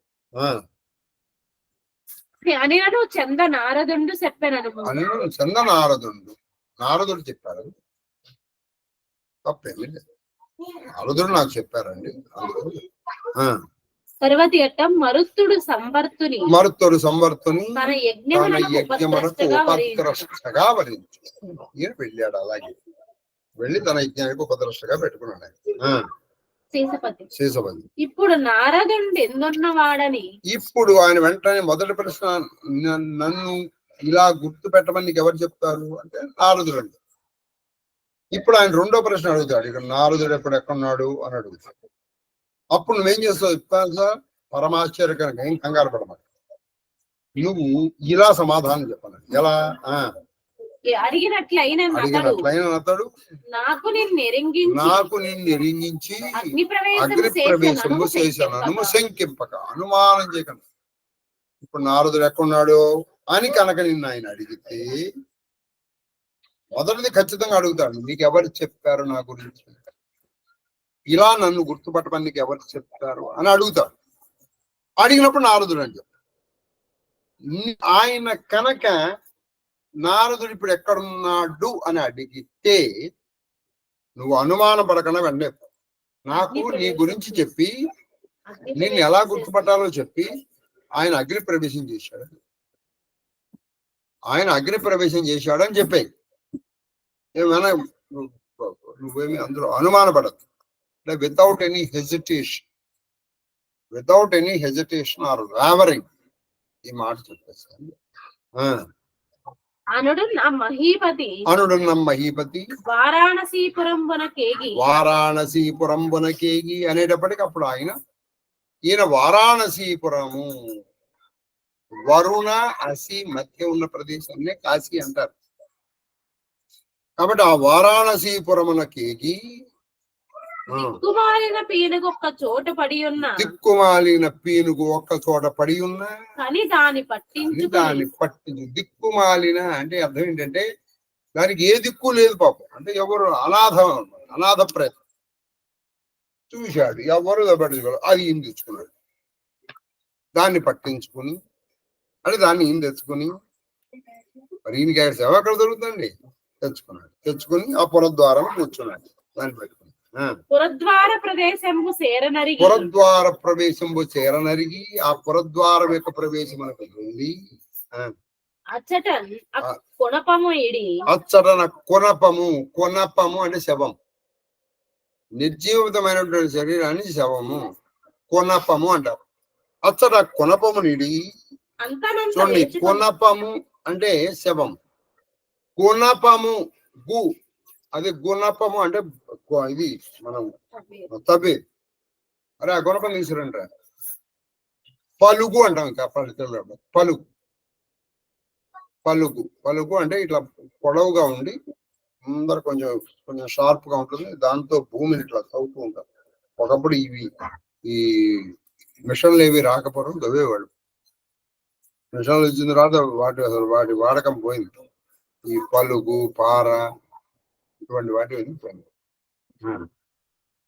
కాబట్టి ఇది గుణపము, అది కొనపము అంటే శవం. కొనపమునిడి అంతనంతా వేచుకొని చూస్తున్నాడు, ఎవరన్నా చూస్తున్నారా అని వేచుకొని చూడగా ఒక్క వెర్రివాడు ఆయన చూడటానికి ఎలా ఉన్నాడు, దిగంబరుడు, తలకాయకి సంస్కారం లేదు, గడ్డం ఇట్లా ఉంది, ఏవో ఒక మంచి విభూతి రేఖలు ఏమీ లేవు, ఏవో పిచ్చివాళ్ళ ఉన్నాడు, అటు చూస్తున్నాడు, ఏదో పిచ్చివాళ్ళ అటు సైకిల్ చేసుకుంటున్నాడు. వచ్చి చూశాడు, ఇది శవముతో ఉన్నటువంటి ఈ రాజును చూసి వెంటనే ఆయన వెనక్కి తిరిగి పరిగెత్తుతుంటారు. శవము కనుగొని వాటువడ్డ పసరమును పోలే, వాటువడ్డ అంటే ఒక దెబ్బతిన్న పశువులాగా. ఇప్పుడు అది ఎటు వెళ్తుంది అనుకోండి, ఇలా కొట్టామనుకోండి, అది వెంటనే ఇటు తిరిగి ఇటు వెళ్తుంది. అంటే ఒక దెబ్బతిన్న పసరము పశువులాగే క్రమ్మరి పారుతుంది. వెంటనే వెనక్కి తిరిగి ఆయన పరిపడపరాడు. ఈయన ఈ శవాన్ని ఈయనకి శవంతో సంబంధం ఉంది, ఈయన ఈ శవాన్ని వదిలేసి ఆయన వెనకాల పడ్డాడు. ఎవరికి? ఆ సంవర్తుడు వెనక. వచనం వాని సంవర్తంగా నెరింగి అజ్జనపతి అతని పజ్జన సనంజన అతండు మరలి చూచి పై ధూళి చూశాడు. ఈయన వెనకాల వెళ్తున్నాడు, ఆయన వెళ్తున్నాడు. వెనక ఆయన చూస్తున్నాడు, ఈయన వస్తూనే ఉన్నాడు. ఈయన రాకూడదని ఏం చేశాడు, ఒక చోటుకి వెళ్ళిపోయాడు. అక్కడ బాగా దుమ్ము ఉంది. ఆ దుమ్ము ఇట్లా వాడి పైన మీద వేసాడు. దుమ్ము జల్లియు ఊమిసియు పో అన్నాడు. గట్టిగా ఉమ్మేశాడు ఆయన. కరెక్ట్ గా ఇవి కొంత పరీక్ష చేయాలి. మంత్రం ఇచ్చిన తర్వాత ఖచ్చితంగా కొంత నువ్వు అతనికి కఠినమైనదే చెప్పాలి. నువ్వు అన్ని సులువు చేసేసావు అనుకోండి, ఒక విధంగా శిష్యులకి ద్రోహం చేసిన వాడే అవుతాడు. నేను ఇది చాలా కాన్షియస్ లో ఉండి అంటున్నటువంటి మాట. ఉదాహరణకి ఎవరైనా నువ్వు 40 రోజులు భోజనం మానేసి ఈ మంత్రం 1,00,000 చేసేది, ఏకభక్తం చేసి భూమి మీద పడు, ఇట్లాంటి ఏదో చెప్పాలి. ఇలా చెప్పగలను మరిగా చేసుకోరా అన్నా అనుకోండి, ఆ విద్య పట్ల అతనికి గౌరవం ఉండదు. విద్య పట్లే గౌరవం లేకపోతే గురువు పట్ల గౌరవం ఎక్కడ వస్తుంది? తద్వారా సంప్రదాయంలో సర్వనాశనం. కాబట్టి ఇక్కడ ఇవన్నీ పరీక్షలు. ఆయన చూడండి, రాజు మరుత్తు అనేటువంటి ఆయన రాజు. మరి రాజు ఎట్లా ఉంటాడు? ఈయన ధూళి వేశాడు అనుకోండి, ధూళి ఇస్తే ఆయన అనాలిగా, ఉమ్మేస్తే ఎవడు ఊరుకుంటాడండి? అది కానీ ఊరుకున్నాడు. అది వేదురు చందంబు భావింపన భూవల్లగుండు. వేదురు అంటే వెర్రివాడు, పిచ్చివాళ్ళలాగా భావిస్తూ ఉంటే ఆ భూవల్లభుడు వినయముతో ఆయనమో పిచ్చివాళ్ళలాగా దుమ్ము వేస్తున్నాడు, ఉప్పు అంటున్నాడు, ఏమంటున్నాడు. ఈయన మాత్రం వినయముతో 2 చేతులు నమస్కరించి, అయ్యా మీరెవరో నాకు తెలుసు, ఇదంతా మీరు నన్ను పరీక్ష చేయడానికి, అయ్యా నన్ను రక్షించండి, అయ్యా రక్షించండి అని మాత్రమే అంటున్నాడు.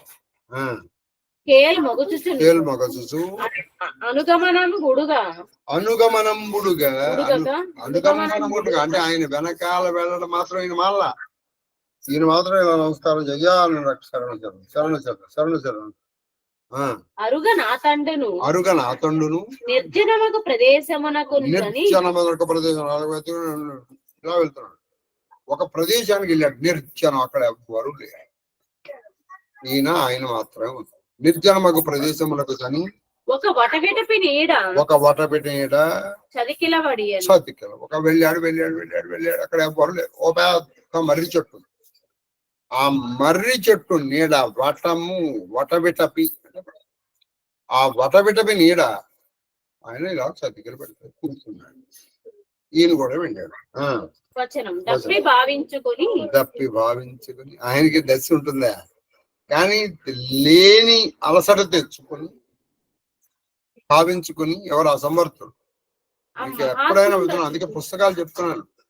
మహానుభావుడు డాక్టర్ కల్లూరి సుబ్రహ్మణ్యం గారు ఉన్నారు. ఏమంటే ఇప్పటికే మీరు 150 పుస్తకాలు రిఫర్ చేశారు.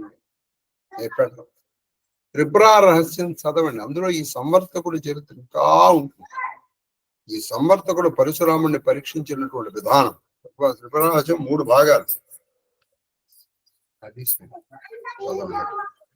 శ్రీ విద్యలో ఉన్నటువంటి వాళ్ళు ఖచ్చితంగా చదవలసిన పుస్తకం త్రిపుర రహస్యం. త్రిపుర రహస్యం, వరివస్యారహస్యం, ఇవన్నీ ఈ 2 పుస్తకాలు శ్రీ విద్యోపాసకులు చదివి తీరవలసినటువంటి, ఇప్పుడు మన సిలబస్ లో ఖచ్చితంగా చదవలసినటువంటి దప్పి భావించుకొని మహాత్ముండట్లు కూర్చున్నటయు అలా కూర్చున్నాడు. అక్కడ ఆ రాజు సేరి సాష్టాంగ ప్రమాణంబు చేసి ఆయనకి రాజు సాష్టాంగ ప్రణామం చేశాడు. నమస్కారం పెట్టుకుని నిలిచిన నన్ను చెప్పి నన్ను అనగా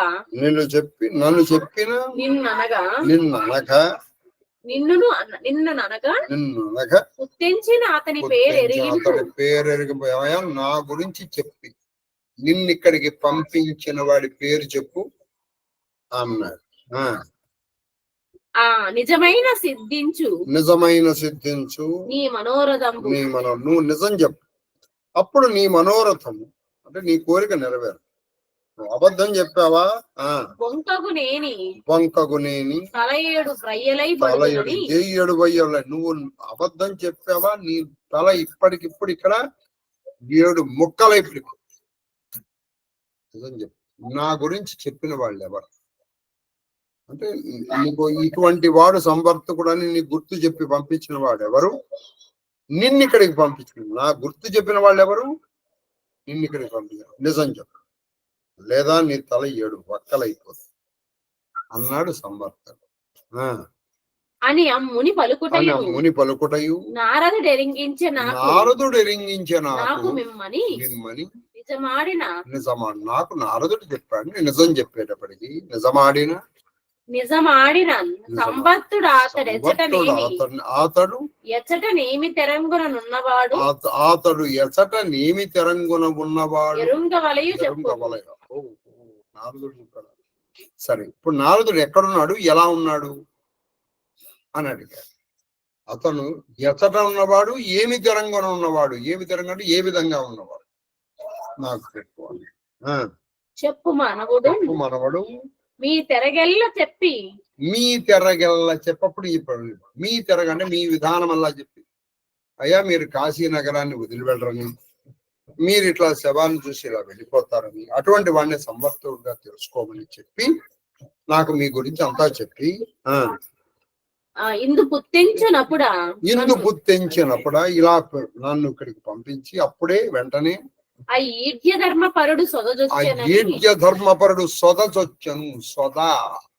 సొద అంటే చితి, గుర్తుపెట్టుకోండి. ఆ ఈడ్య ధర్మపరుడు అంటే ధర్మపరుడు సొదచొచ్చను అంటే చితి మీదకి వెళ్ళిపోయాడు. ఆయన అది చెప్పమన్నాడుగా, అగ్ని ప్రవేశం చేయమన్నాడుగా, అగ్ని ప్రవేశం చేయమంటే వెళ్ళిపోవడం. అదే ఆ సొదచొచ్చను చితి మీదకి వెళ్ళిపోయాడు అని చెప్పి నరవరుండు చెప్పిన పరమును ఆనందంబు ఆలోకించి ఆ పొడమిరేని యొక్క మొహం చూశాడు. పొడమిరేని ముఖము ఆలోకించి నన్ను కానగా నీ వచ్చిన పని అయ్యేది అని నృపతి ఆ యజ్ఞంబునకు కృప మీరలు ఉపదర్శనంబు చేయంగవలయు సంయమినాథ. అంటే మునుల్లో శ్రేష్ఠుడైనటువంటి ఓ సంవర్తగా అని ఆయన ప్రశ్న అడిగాడు. నువ్వు నా దగ్గరికి ఎందుకు వచ్చావు, ఏ పని మీద వచ్చావు? అయ్యా నేను ఒక యజ్ఞం చేస్తాను, ఆ యజ్ఞమునకు నాకు ఒక ఉపదర్శనము కావాలి. ఈ కథలో మరి మీరు ఎలా వింటున్నారో నాకు తెలియదు, కానీ మన ఇంట్లో ఏదైనా ఒక వ్రతం చేసేటప్పుడు ఆ ఉపద్రష్టని ఎలా ప్రతిమాలి తెచ్చుకోవాలో మీకు తెలియాలి. మనం ఏదో 4 కాగితపు ముక్కలు ఆయనకి ఇస్తున్నాం కదా అని చెప్పేసి అహంకరించకూడదు, బుసలు కొట్టకూడదు, పాములాగా అహంకరించకూడదు, మృగంలాగా ధిక్కరించకూడదు, తోడేల్లాగా వాచాలత ప్రదర్శించకూడదు, ఉన్మత్తుడిలాగా. ఎందుకంటే మన కాగితాలతో మనం ఆ కరుదు చేయించుకోగలమా? మన దురదృష్టవశాత్తు బ్రాహ్మణులు ఈ రోజున కొంతమంది మన కాగితాలకు ఆశపడి వాళ్ళు మనం అంటున్నటువంటి మాటల్ని పడుతున్నారు కదా. వాడు కొంచెం తెలిసి వాడు మధ్యలో వెళ్ళిపోయాడు అనుకోండి, నీ కరుతూ ఏమైపోతుంది? భంగం అయిపోట్ల, నీ కరుతూ సర్వనాశనం అయిపోతుంది. కాబట్టి ఆయనకు కొంచెం జాగ్రత్తగా ఉండాలి. 10 నిమిషాలు లేటుగా వచ్చాడు, కానీ 10 నిమిషాలు లేట్ అవుతుంది కానీ భయ్యా ఒక్క రోజుకి ఏమవుతుంది సార్? ఇక్కడ ఆయన ఎంత కష్టపడుతున్నాడో చూడండి. నువ్వు ఇట్లా అక్కడ రద్దు చేస్తున్నాను, దానికి మిమ్మల్ని ఉపదర్శనంగా తీసుకొద్దాము అనుకుని ఓ సమయం నాథ నాకు నేను వచ్చాను అంటే బతిమాలు తెచ్చుకోవాలి. ఏను మరుత్తుండను వాడ. ఇప్పుడు నేనెవరినంటే ఏను మరుత్తుండను వాడను, నన్ను మరుత్తుడు అని పిలుస్తాను. భవదీయ జనకుండు ఉపాధ్యాయుండుగా క్రతుకర్త అయిన కరంధముని పౌత్రుండను. అయ్యా మీ నాన్నగారు ఉపదర్శనగా అనేక అశ్వమేధాలు చేసినటువంటి కరంధముడి యొక్క పౌత్రుణ్ణి అంటే మనుమని అనుటయు సంవర్తుండు సంప్రీతి నాతనితో నీవు నీ కార్యంబు నాకుని చెప్పితి. నీవు నీ కార్యంబున నాకుని చెప్పితి. నా తెరంగు వినుము మా అన్నయ్యకు బృహస్పతి. నువ్వు నీ కార్యం గురించి నాకు చెప్పావు చాలా ప్రేమగా, చాలా సంప్రీతి పొందాడు. ఎందుకంటే అది ఉన్నది ఉన్నట్టు ఎక్కడా అబద్ధం ఆడకుండానే నువ్వు నాకు చెప్పావు. అయితే నా విధానం విను మా అన్నయ్యకు బృహస్పతి తన తపోబలంబున నన్ను అవమానించిన గృహ ధనాది వస్తువులను విడిచి ఇట్లు తిరిగేదా. అయ్యా నేను నా గురించి నీకు చెప్తాను. మా అన్న అయినటువంటి బృహస్పతి చాలా అవమానం చేశాడు. ఎలా అవమానం చేశాడు? ఆయన తపోబలం, దానితో నా ఇల్లు నా ధనము అన్ని వదిలేసి ఇలా ఇక్కడ ఈ కాశీలో పిచ్చివాళ్ళలాగా తిరుగుతున్నా. నన్ను బోటి పేద నీకు ఉపద్రష్ట అయిన అయ్యడి పెంపును గలదే. చూడబయ్యా, మా అన్నయ్య నమ్మని చెప్పి నేను నా గృహము ధనములు అన్ని వదిలేసి పిచ్చివాళ్ళు. కాబట్టి నాలాంటి పేదవాడు నీకు ఉపద్రష్ట అయింది, నీకు ఏమి అభివృద్ధి కలుగుతుంది? నేను పేదవాడిని, పిచ్చివాళ్ళలాగా. కాబట్టి నీకు ఏ విధమైన పెంపు జరుగుతుంది, ఏ విధమైన అభివృద్ధి నీకు ఉండదు. ఆ మహాత్ముని నీవు వరింపము. ఆ మహాత్ముడు బృహస్పతినే నువ్వు వరించు. అట్లు కాక ఏను కావలయను తలపు గలది కాదండి. వెళ్ళి బృహస్పతి అనొచ్చు, కాదండి మీరే నాకు కావాలి అని నీకు అనిపిస్తే ఇప్పటికి ఇంత చెప్పిన తర్వాత కూడా ఆట వెళ్ళదు. అన్న నాకు మాన్యుడాతండు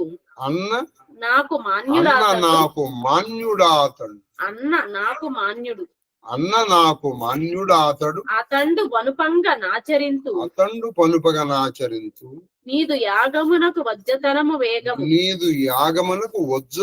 వేగము వేగముర్వీస గురుకని అనుజ్ఞపడయుము అనిన విభుడు చెప్పాడు. చెప్పకండి లేదు, నువ్వు వెళ్ళిన బృహస్పతినే వర్ణించు. లేదు నువ్వే కావాలన్నా నువ్వు పని చేయి. అన్న నాకు మాన్యుడా, ఆయన మా అన్నయ్య. ఆయన నన్ను అవమానించిన నాకు ఆయన గౌరవింపదగినట్టు. అన్న నాకు మాన్యుడాతడు, అతడు అనుపంగా ఆయన ఆజ్ఞల్ని నేను పాటిస్తాను. నువ్వు వెళ్ళు ఆయన దగ్గరికి. అయ్యా మీరు రాలేకపోయారు, నమస్కారం, మీ తమ్ముని పంపించండి నాది అన్న ఆయన కనుక నన్ను ఆజ్ఞాపించిన, ఆయన సంవర్ధక పోరా, ఇగో ఈ భరత్ ఏదో యజ్ఞం చేసుకుంటాట, వెళ్ళి ఆయనకు వజ్జగా ఉండు. ఉపాధ్యాయుడు, ఈ మాటలు అక్కడి నుంచి వచ్చాయండి. ఉపదర్శనము, ఉపద్రష్ట, ఉపాధ్యాయుడు అంటే వాళ్ళు అక్కడ ఉండి నడిపిస్తారు. ఇప్పుడు మంచిగా మనం ఉపాధ్యాయుడు అంటే టీచర్ అంటున్నాం. కాబట్టి ఒకప్పుడు కాదు, ఉపాధ్యాయుడు వజ్జగా నేను వస్తాను తప్ప. అయితే మా అన్నగారు చెప్పారు, ఎందుకని ఆయన నేను వదిలేశాను, ఆయన వెళ్ళమంటే నేను వస్తాను అనేటప్పటికి అప్పుడు ఆ రాజు అతని కడకు టైం ఎంత? 8:50 ఇప్పుడు ఎన్నో పద్యం? ఇంకొక 55వ పద్యం, 2 పద్యాలు చదివితే 5వ పద్యం. 54తోనే ఆపాలి కదా మనం. 9 కదా కదా. 56 వరకు అయితే 9. ఎలా 5, 4, 9 అమ్మా కదా. అన్న నాతడు ఇలా అనేటప్పటికి ఆయన ఏం చేశాడు రేపు. ఎందుకంటే ఇది 50 ఇంకా 10 నిమిషాల టైం ఉంది కదా. అది 63 వరకు చెప్పాలి. 54తో ఆపాలి లేదా 63 వరకు చెప్దాం. చెప్పేసి 63 వరకు చెప్దాం. ఆతని కడకు మున్నరిగితి కృప పుట్ట పలికితి నాతడు నా పలుకు సరకు గొనక అమర్త్య యాజనమనుష్ఠరించు ఏను మర్త్యుని వజ్జనేలగుదు. అయ్యా నేను ఇంత పూర్వం ఆయన దగ్గరికి వెళ్ళాను, దయపుట్టేటట్టు ఆయనతో మాట్లాడాను, ఆయన నమస్కారం పెట్టాను. అప్పుడు ఆయన ఏమన్నాడంటే, నేను దేవతల యాగం చేసేటువంటి వద్ద నేను మనుషులకి నేను ఎందుకు చేస్తాను అనియ నాతోడి ఈసున వాసవుడు గురు నడిపిన కథమున అంటే ఈ నా మీద ఉన్న ఈర్ష్యత ఆ వాసవుడు ఆ ఇంద్రుడు గురుని ప్రభావం చేశాడు. ఇది గురువు గారి బుద్ధి కాదు. ఇది నువ్వు నన్ను వదిలిపెట్టి ఆయన దగ్గరికి వెళ్ళేటప్పటికీ గురువు గారు సరిపోలేరా, నేను ఆయన దగ్గరికి వెళ్ళాలని లేరా అన్న మాట కానీ ఇది గురువు నోట్లోంచి వచ్చినటువంటి మాట కాదు. అంటే these are the words of Indra coming from the mouth of guru. ఆయన మాటలు ఈ నోటి నుంచి వచ్చాయి అని ఈయన మాటలు కావు, నాకు తెలుసు. గురుడు నన్ను ధిక్కరించేననగా ఇప్పుడు గురుడు నన్ను ఎందుకు ధిక్కరించా అంటే వాసవుడి ప్రభావం. ఎందేమని పోదు. ఇప్పుడు నీ మళ్ళీ మీరు వెళ్ళమంటున్నారు ఆయన ఎలా వెళ్ళాలి? నీ మహాత్యమున వాసవుని అతిక్రమింతువని నమ్మి ఉన్నాడు. వాసవుని అక్కడ నీ మహాత్యముతో ఖచ్చితంగా ఇంద్రుడి కంటి కడ అతికుని నేను అవ్వగలనని నేను నమ్మి ఉన్నాను. గైకొనంగ వలయు కరుణ విలయ నన్ను మీరు స్వీకరించాలి. మీరు ఉపద్రష్టగా రండి, వస్తే తప్పకుండా నేను చేస్తాను. నేను ఇది చేశానంటే ఇంద్రుడిని మించిపోతాను.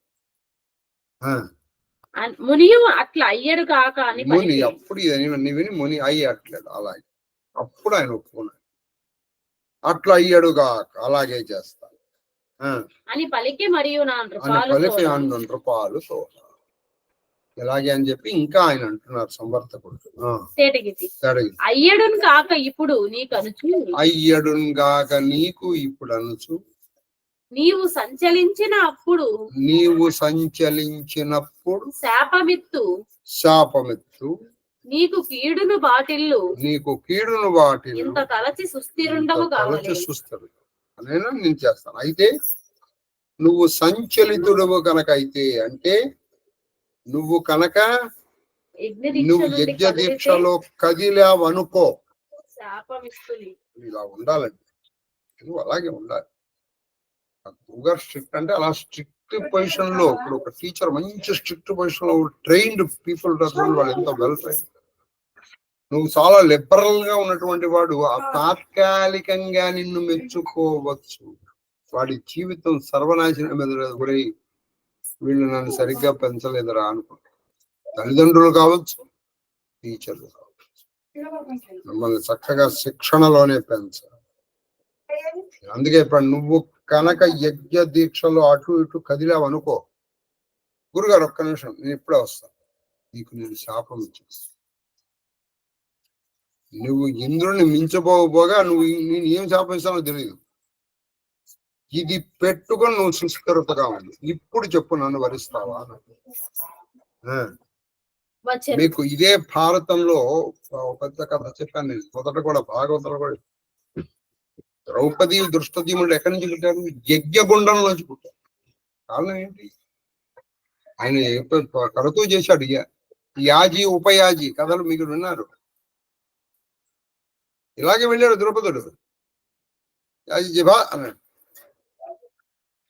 సరే వాళ్ళు తమ్ముడి దగ్గరికి వెళ్ళి, సరే నేను చేస్తా పద. అయితే అన్నగారు అందరూ తమ్ముడి దగ్గర వెళ్ళాడు, చెప్పు అన్నాడు. అన్నగారి దగ్గర నేను చేస్తాను.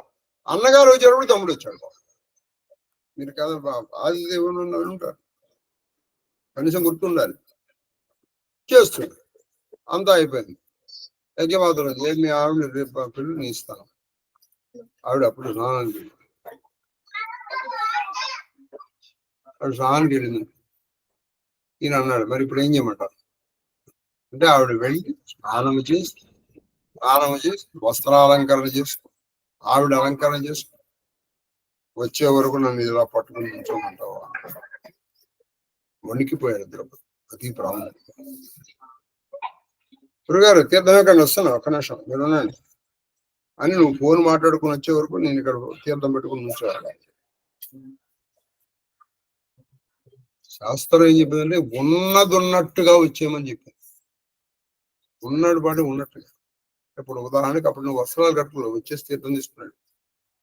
వస్త్రాలు అయితే మనం చెయ్యం, కానీ ఉన్నది ఉన్నట్టు తెలుసుకోవడానికి మాయ రోగం. వచ్చేయాలి ముందర తీర్థానికి, ఎందుకంటే దాంట్లో ఒక ఇది ఉంటుంది. ఆయన ఏం మాట్లాడారు, దాన్ని తీసుకెళ్లి యజ్ఞకొండలో కొడు. అంతే కొట్టాడని అందులోంచి ఇద్దరు పుట్టుకొచ్చారు, ఒక మగ ఒక అష్టద్యుమ్నుడు ద్రౌపది. అందుకే ఆవిడ పేరు యాజ్ఞశి.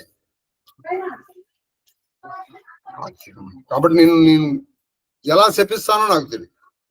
చెప్పు ఇప్పుడు చెప్పు అన్నాడు. సుజనవర్య,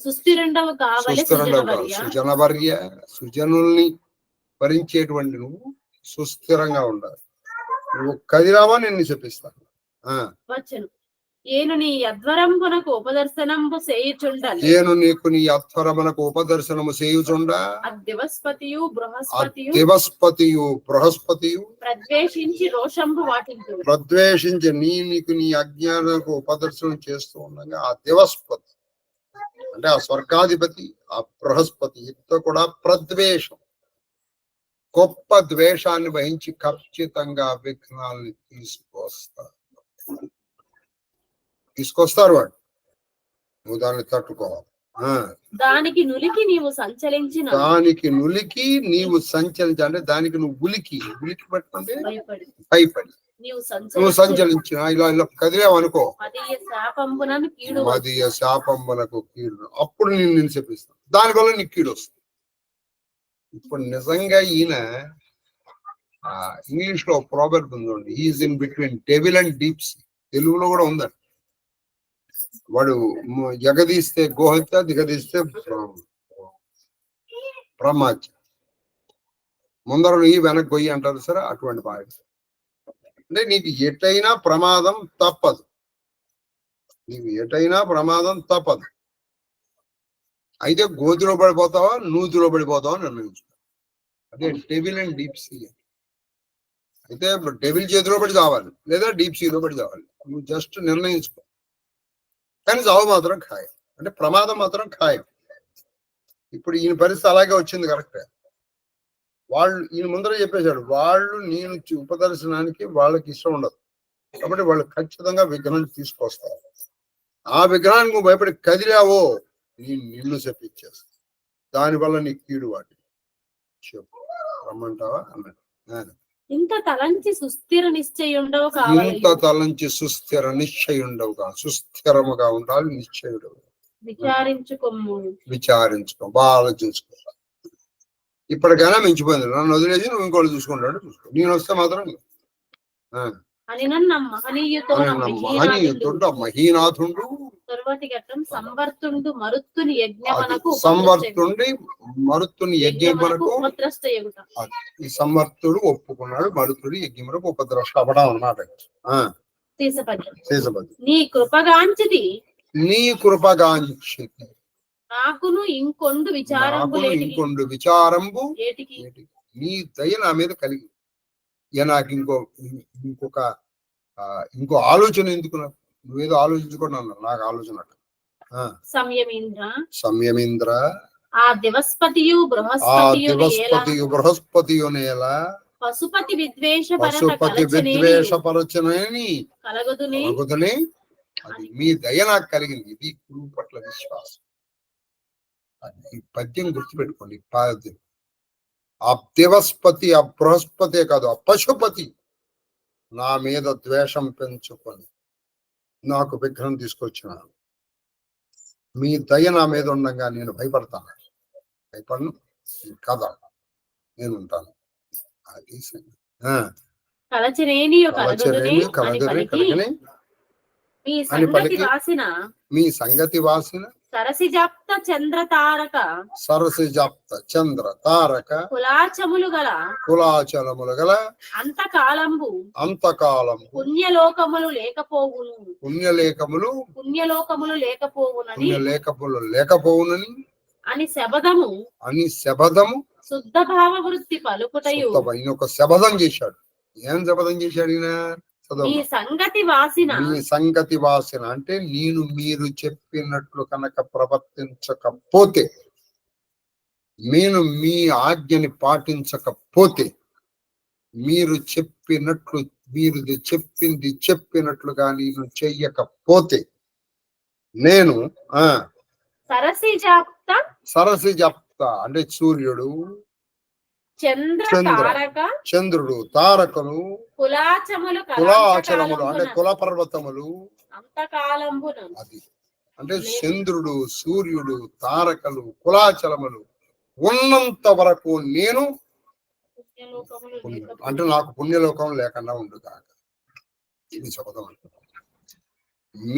మీరు చెప్పినట్లు నేను చెయ్యకపోతే, మీ మాట నేను వినకపోతే, మీరు చెప్పిన దానికి భంగము నేను కలిగిస్తే, అంటే మీ సంగతి వాటి సూర్యుడు, చంద్రుడు, తారకలు, కులాచలములు, కులపర్వతములు, మహేంద్ర, మలయ, సహ్య, శక్తి, పార్యాత్ర అనేటువంటి 7 కుల పర్వతములు ఉన్నంత వరకు నాకు పుణ్యలోకములు రాకుండు కాక అని శపథము అని శబదము వృత్తి పలుకుటయు మెచ్చి ఆ మునిపతి మహేంద్ర కంటే నేను ధనవంతునిగా నొనర్చి, అది మహేంద్ర కంటే నేను ధనవంతునిగా నొనర్చి క్రతువు నడపుతునని చెప్పి, నేను ఇప్పుడు చెప్తున్నాను, నా మహేంద్రుడి కంటే నిన్ను గొప్పవాడిని నేను చేస్తాను, నేను క్రతువు నడిపిస్తాను అని చెప్పి ప్రమదమెసగా ఆనందంతో వచనం మరియు నిట్లను ఎత్తెరంగున నేను ధనవంతుడనగుదును అంటే వినుము. అయ్యా నువ్వు అనొచ్చు, నాకు ఏ విధంగా ధనం వస్తుందండి అని నువ్వు అంటే, హిమవంతంబు ఉత్తర భాగమున అంటే హిమవత్ పర్వతానికి ఉత్తర భాగంలో ముంజవంతంబు అని పర్వతంబు గలదు. దానికి ముంజవంతం అనే పర్వతం ఉంది. హిమవంతానికి ఉత్తర పర్వతం. ఇప్పుడు మనం హిమవత్ పర్వత ప్రాంతానికి ఇటువైపు ఉన్నాం, దక్షిణ భాగంలో అటువైపుకి వెళ్ళాలి. అంటే ఉత్తర భాగంలో ముంజవంతం అనే పర్వతం ఉంది. అందు శివుండు శివా సహాయుండై సురసిద్ధ గరుడ గంధర్వాది సమస్త భూతజాలములు సేవింపగా, అక్కడ శివుడు శివా సహితముగా అంటే పార్వతీ సహితముగా సుర, యక్ష, నర, కిన్నెర, కిం పురుష గరుడులు ఆయన్ని సేవిస్తూ ఉండగా, ప్రార్థిస్తూ ఉండగా, కొలుచుకుంటూ ఉండగా విహరిస్తుంటూ ఉంటాడు. 63 చెప్పాలి. 63దా? 60వ పద్యం మరణ జరారోగములు అగ్గిరి 7 ఇరుగులను లేవు. 7 ఇరువులను అంటే ఆ పర్వతానికి 7 దిక్కులు. ఆ పర్వతానికి 7 దిక్కుల్లో మరణ జన్మ అంటే మరణము లేదు, ముసలితనము లేదు. అఖిల గుల్మ లతా తరువులు అక్కడికి ఆ పర్వతం నుంచి ఉన్నటువంటి 7 దిక్కుల్లో అక్కడ ఉన్నటువంటి తీగలకి, లతలకి, పొదరులకి, చెట్లకి కుసుమ ఫలంబులు కుసుమ ఫలంబులు కరమొప్పుచునుండు కరమొప్పుచునుండు. ఎల్ల కాలములందు.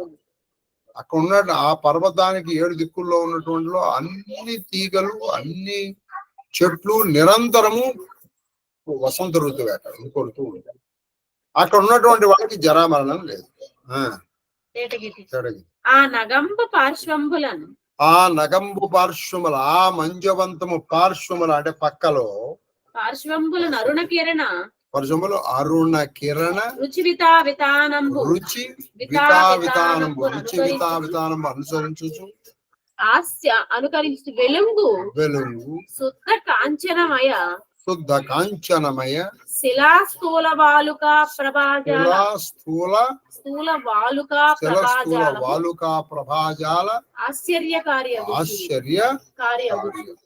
అంటే ఆ పర్వతానికి 2 వైపులా అరుణ కిరణ రుచి వితావితాన అరుణ కిరణములు అంటే సూర్యుని యొక్క సమూహములు కిరణ కాంతి అరుణ కిరణ కాంతి రుచి వితావితాన రుచి అంటే కాంతులు వితావితానము అంటే ఆ సమూహము యొక్క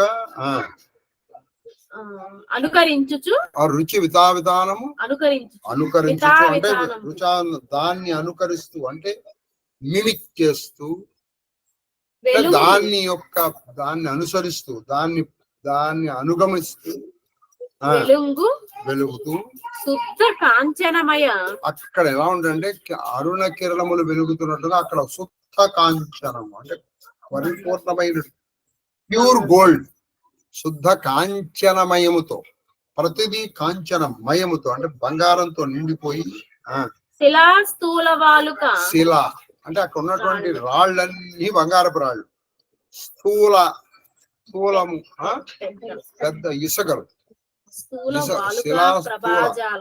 శిలాస్థూల వాలుక అంటే ఇసుకరేణు ప్రభాజాలం అక్కడ ఉన్నటువంటి ఇసుక రేణువులన్నీ బంగారపు చిన్న చిన్నలు అక్కడ ఉన్నటువంటి రాళ్ళు రప్పలు కొండరాళ్ళు అన్ని బంగారం ఆశ్చర్యకార్యగుచు వచనం అక్కడ ఉంది అది మొత్తం బంగారం మనం అవి ఎడకొని పోయి మనం ఆ దగ్గరికి వెళ్ళి సీసపద్యం మనం అక్కడికి వెళ్దాం వెయ్యి ఈ సంవత్సరం చెప్తున్నాడు మనం అవి ఎడకొని పోయి శ్రీకంఠు అక్కడ మనం వెళ్ళి ఆ శ్రీకంఠుడు అంటే విషములు కంఠంలో పెట్టుకుంటూ ఉంటాడు నీలకంఠుడు రుద్రుని శివు పూషదంతు ఆయన పేర్లో పూషదంతక్ను కరెక్ట్ గా మాఘమాసంలో ఉన్న సూర్యుడి పేరు పూషుడు ఆయన దంతములను పట్టినటువంటి వాడు పూషదంతక్ను హరుని కపర్ది శంకరుని అంతకంతకుని అంతకుడు అంటే యముని అంతం చేసినటువంటి వాడిని వరదుడు వరములు ఇచ్చేటువంటి వాడిని ఆదిదేవుని త్రిలోచను సహస్రాక్షుని శాంతమూర్తిని చీరవాసుని అంటే ఒక చర్మాన్ని వస్త్రంగా కట్టుకున్నటువంటి వాడిని ధన్వి అంటే ఎప్పుడు ఒక ధనుస్సును పట్టుకునేటువంటి వాడిని పినాకపాణి సిద్ధుడు ఆయన సిద్ధుల్లో సిద్ధుడు దండధరుడు అంటే ఎప్పుడు దండమని పట్టుకునేటువంటి వాడు మృగవ్యాధు అంటే వేటలు బాగా ఆయన ఆదికిరాతకుడు ఉష్ణీషుడు నమ ఉష్ణీషనే గిరించనే ఉష్ణీషుడు ఉష్ణీషుడు అంటే ఇట్లా తలపాగా ధరించినటువంటి వాడు కనకబాహు నవో హిరణ్యబాహవే సేనాన్యే ఆయన బాహువులు బంగారం పశుపతి వృషు వర్షించేటువంటి వాడు వృషుడు భూతపతి మాతృభక్తుని అజును అగ్నివక్త్రుని అగ్ని వక్తుని అంటే అగ్నియే ముఖంగా కలిగినటువంటి వాడిని, అభవుని అప్పవుని అసలు పుట్టుకే లేనటువంటి వాడిని, భవుని భవుని పుట్టిన వాడిని అని పేరు. అసలు పుట్టుక లేని వాడిని పుట్టిన వాడిని. భవాయ నివాయ నమ, భవాయ జలమూర్తయే నమ.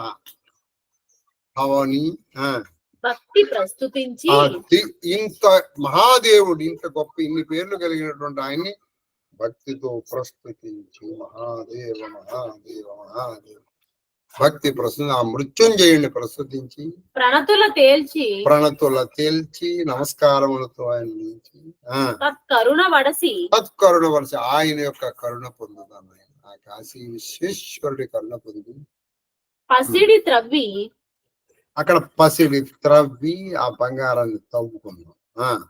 తండములు పెక్కు తండములు అవి తండములు అనగా నృపాల తండములు నృపాల నృపాల పెక్కు మోపులు తెత్తము రము భారవహుల తెమ్ము చాలా హారబహుల తెమ్ము బాగా బాగా మోచే వాళ్ళని తీసుకురా. మనం ఆయన్ని ముందర ప్రస్తుతించి ఆయన కరుణ పొంది అక్కడ అంతా తవ్వి అంత బంగారం మయం పసిడి త్రవ్వి తెచ్చేసుకో.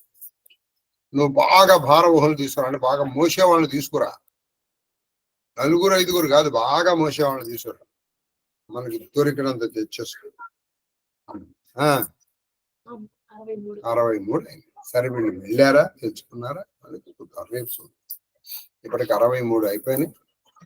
నా ఉద్దేశం ఏంటంటే వెళ్ళిపోయే లోపల ప్రథమాశ్వాసం అశ్వమేధ పర్వములో ప్రథమ అశ్వాసముని పూర్తి చేసి వెళ్దామని అనుకుంటున్నాను. తర్వాత మహాదేవుడు దయ. చెప్పండి అమ్మా.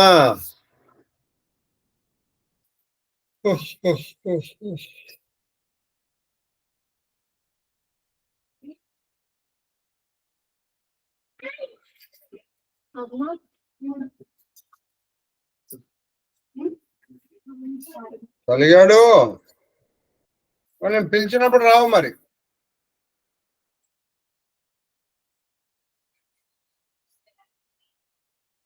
రావట్లేదా? సరే అయితే మీరు చేశాను.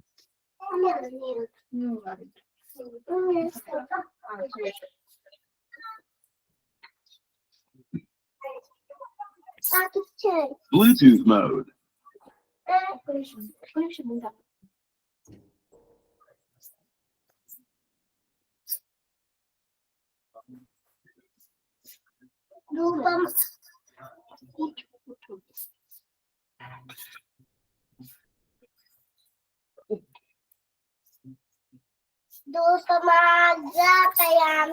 నేను పలారం చేస్తున్నా. రమణ అక్కడికి రమణాడు కదా. దీపం సమర్పయామి ధూపనీరాజనం శుద్ధాచమస్యం సమర్పయామి. ఓం భూర్భువస్వః తద్వితేతన్య రూపాంతః మగ్యం విద్యాం ధీమహి బుద్ధిం జ్ఞాన ప్రచోదయాత్. ప్రోక్షాత్ పరిశించాత్ అత్యంతమా పరిశించాత్. షోడశ భార్యా సమేత అష్టపద పుత్ర పౌత్ర పరివేష్టిత శ్రీకృష్ణ పరమాత్మనే నమః. కాశ్మీర ఫలం నివేదయామి. ఓం ప్రాణాయ స్వాహ, ఓం అపానాయ స్వాహ, ఓం జ్ఞానాయ స్వాహ, ఓం ఉదానాయ స్వాహ, ఓం సమానాయ స్వాహ, ఓం బ్రహ్మణాయ స్వాహ. మధ్య మధ్య పాదం సమర్పయామి. హస్తప్రక్షాళయామి, పాదం ప్రక్షాళయామి, ముఖప్రక్షాళనం సమర్పయామి. తాంబూల చరణానంతరం శుద్ధాచమయం సమర్పయామి.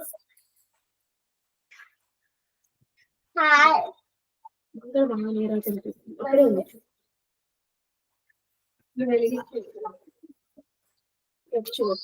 లక్ష్మీ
దీపం దర్శయామి.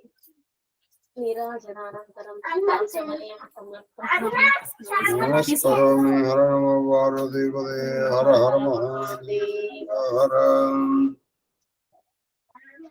వజ్రం పాపమహీవృతం భవగదోద్వేగస్య సిద్ధౌషధం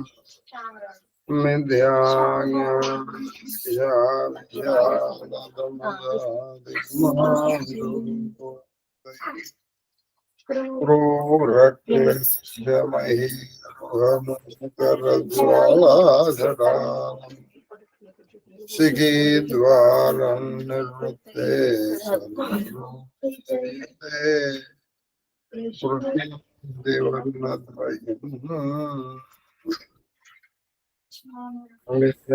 స్వస్తి ప్రజాం సత్పరపాలయంత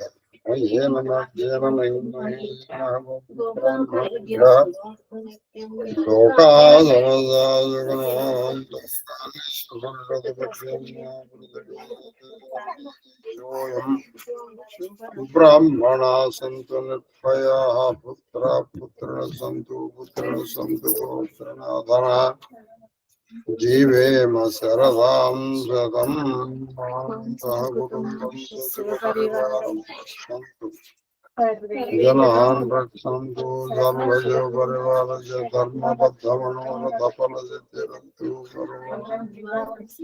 ధర్మ కర్మస్య విజయోస్తు సర్వం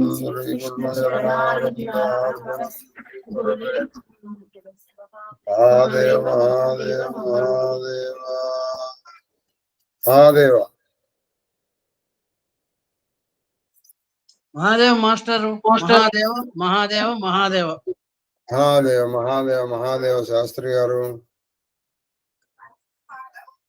మహాదేవ మహాదేవ మహాదేవ గురుగారు. మహాదేవ మహాదేవ మహాదేవ నైనా కేక్యూబ్. మహాదేవ గురువు గారు. మహాదేవ మహాదేవ మహాదేవ మహాలక్ష్మి గారు. మహాదేవ మహాదేవ మహాదేవ గురువు గారు. అందరికి లాస్ట్ లో ఒక చిన్న విన్నపం లాస్ట్ లో చెప్తాను.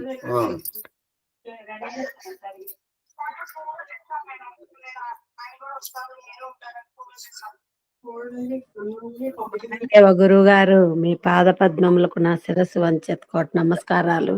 అమ్మగారి పాద పద్మములకు నా శిరస్సు వంచెత్తుకోట నమస్కారాలు. మహాదేవ మహాదేవ మహాదేవ మహాదేవ మహాదేవ మహాదేవ కన్నప్ప. మహాదేవ గురుగారు. మహాదేవ మహాదేవ మహాదేవ గురువు గారు. మహాదేవ మహాదేవ మహాదేవ తల్లి శ్రీలలిత. మహాదేవ గురువు గారు. మహాదేవ తల్లి.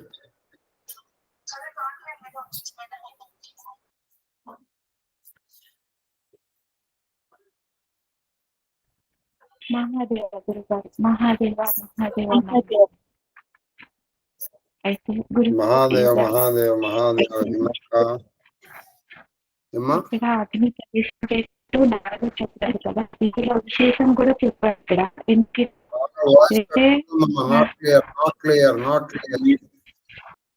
మా వాయిస్ కట్ అవుతుంది.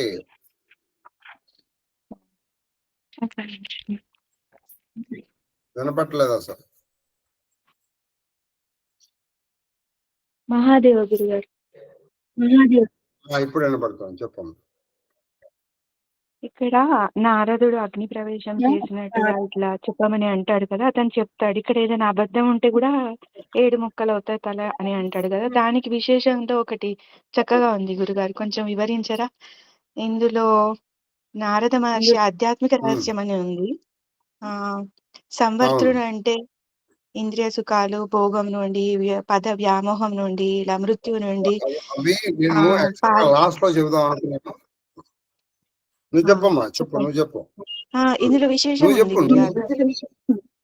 అవును, అది అది నేను మధ్యలో చెప్తాను నీకు నేను. సరేనమ్మా? అలా చెప్పండి. మహాదేవ్ మహాదేవ్. మహాదేవ్.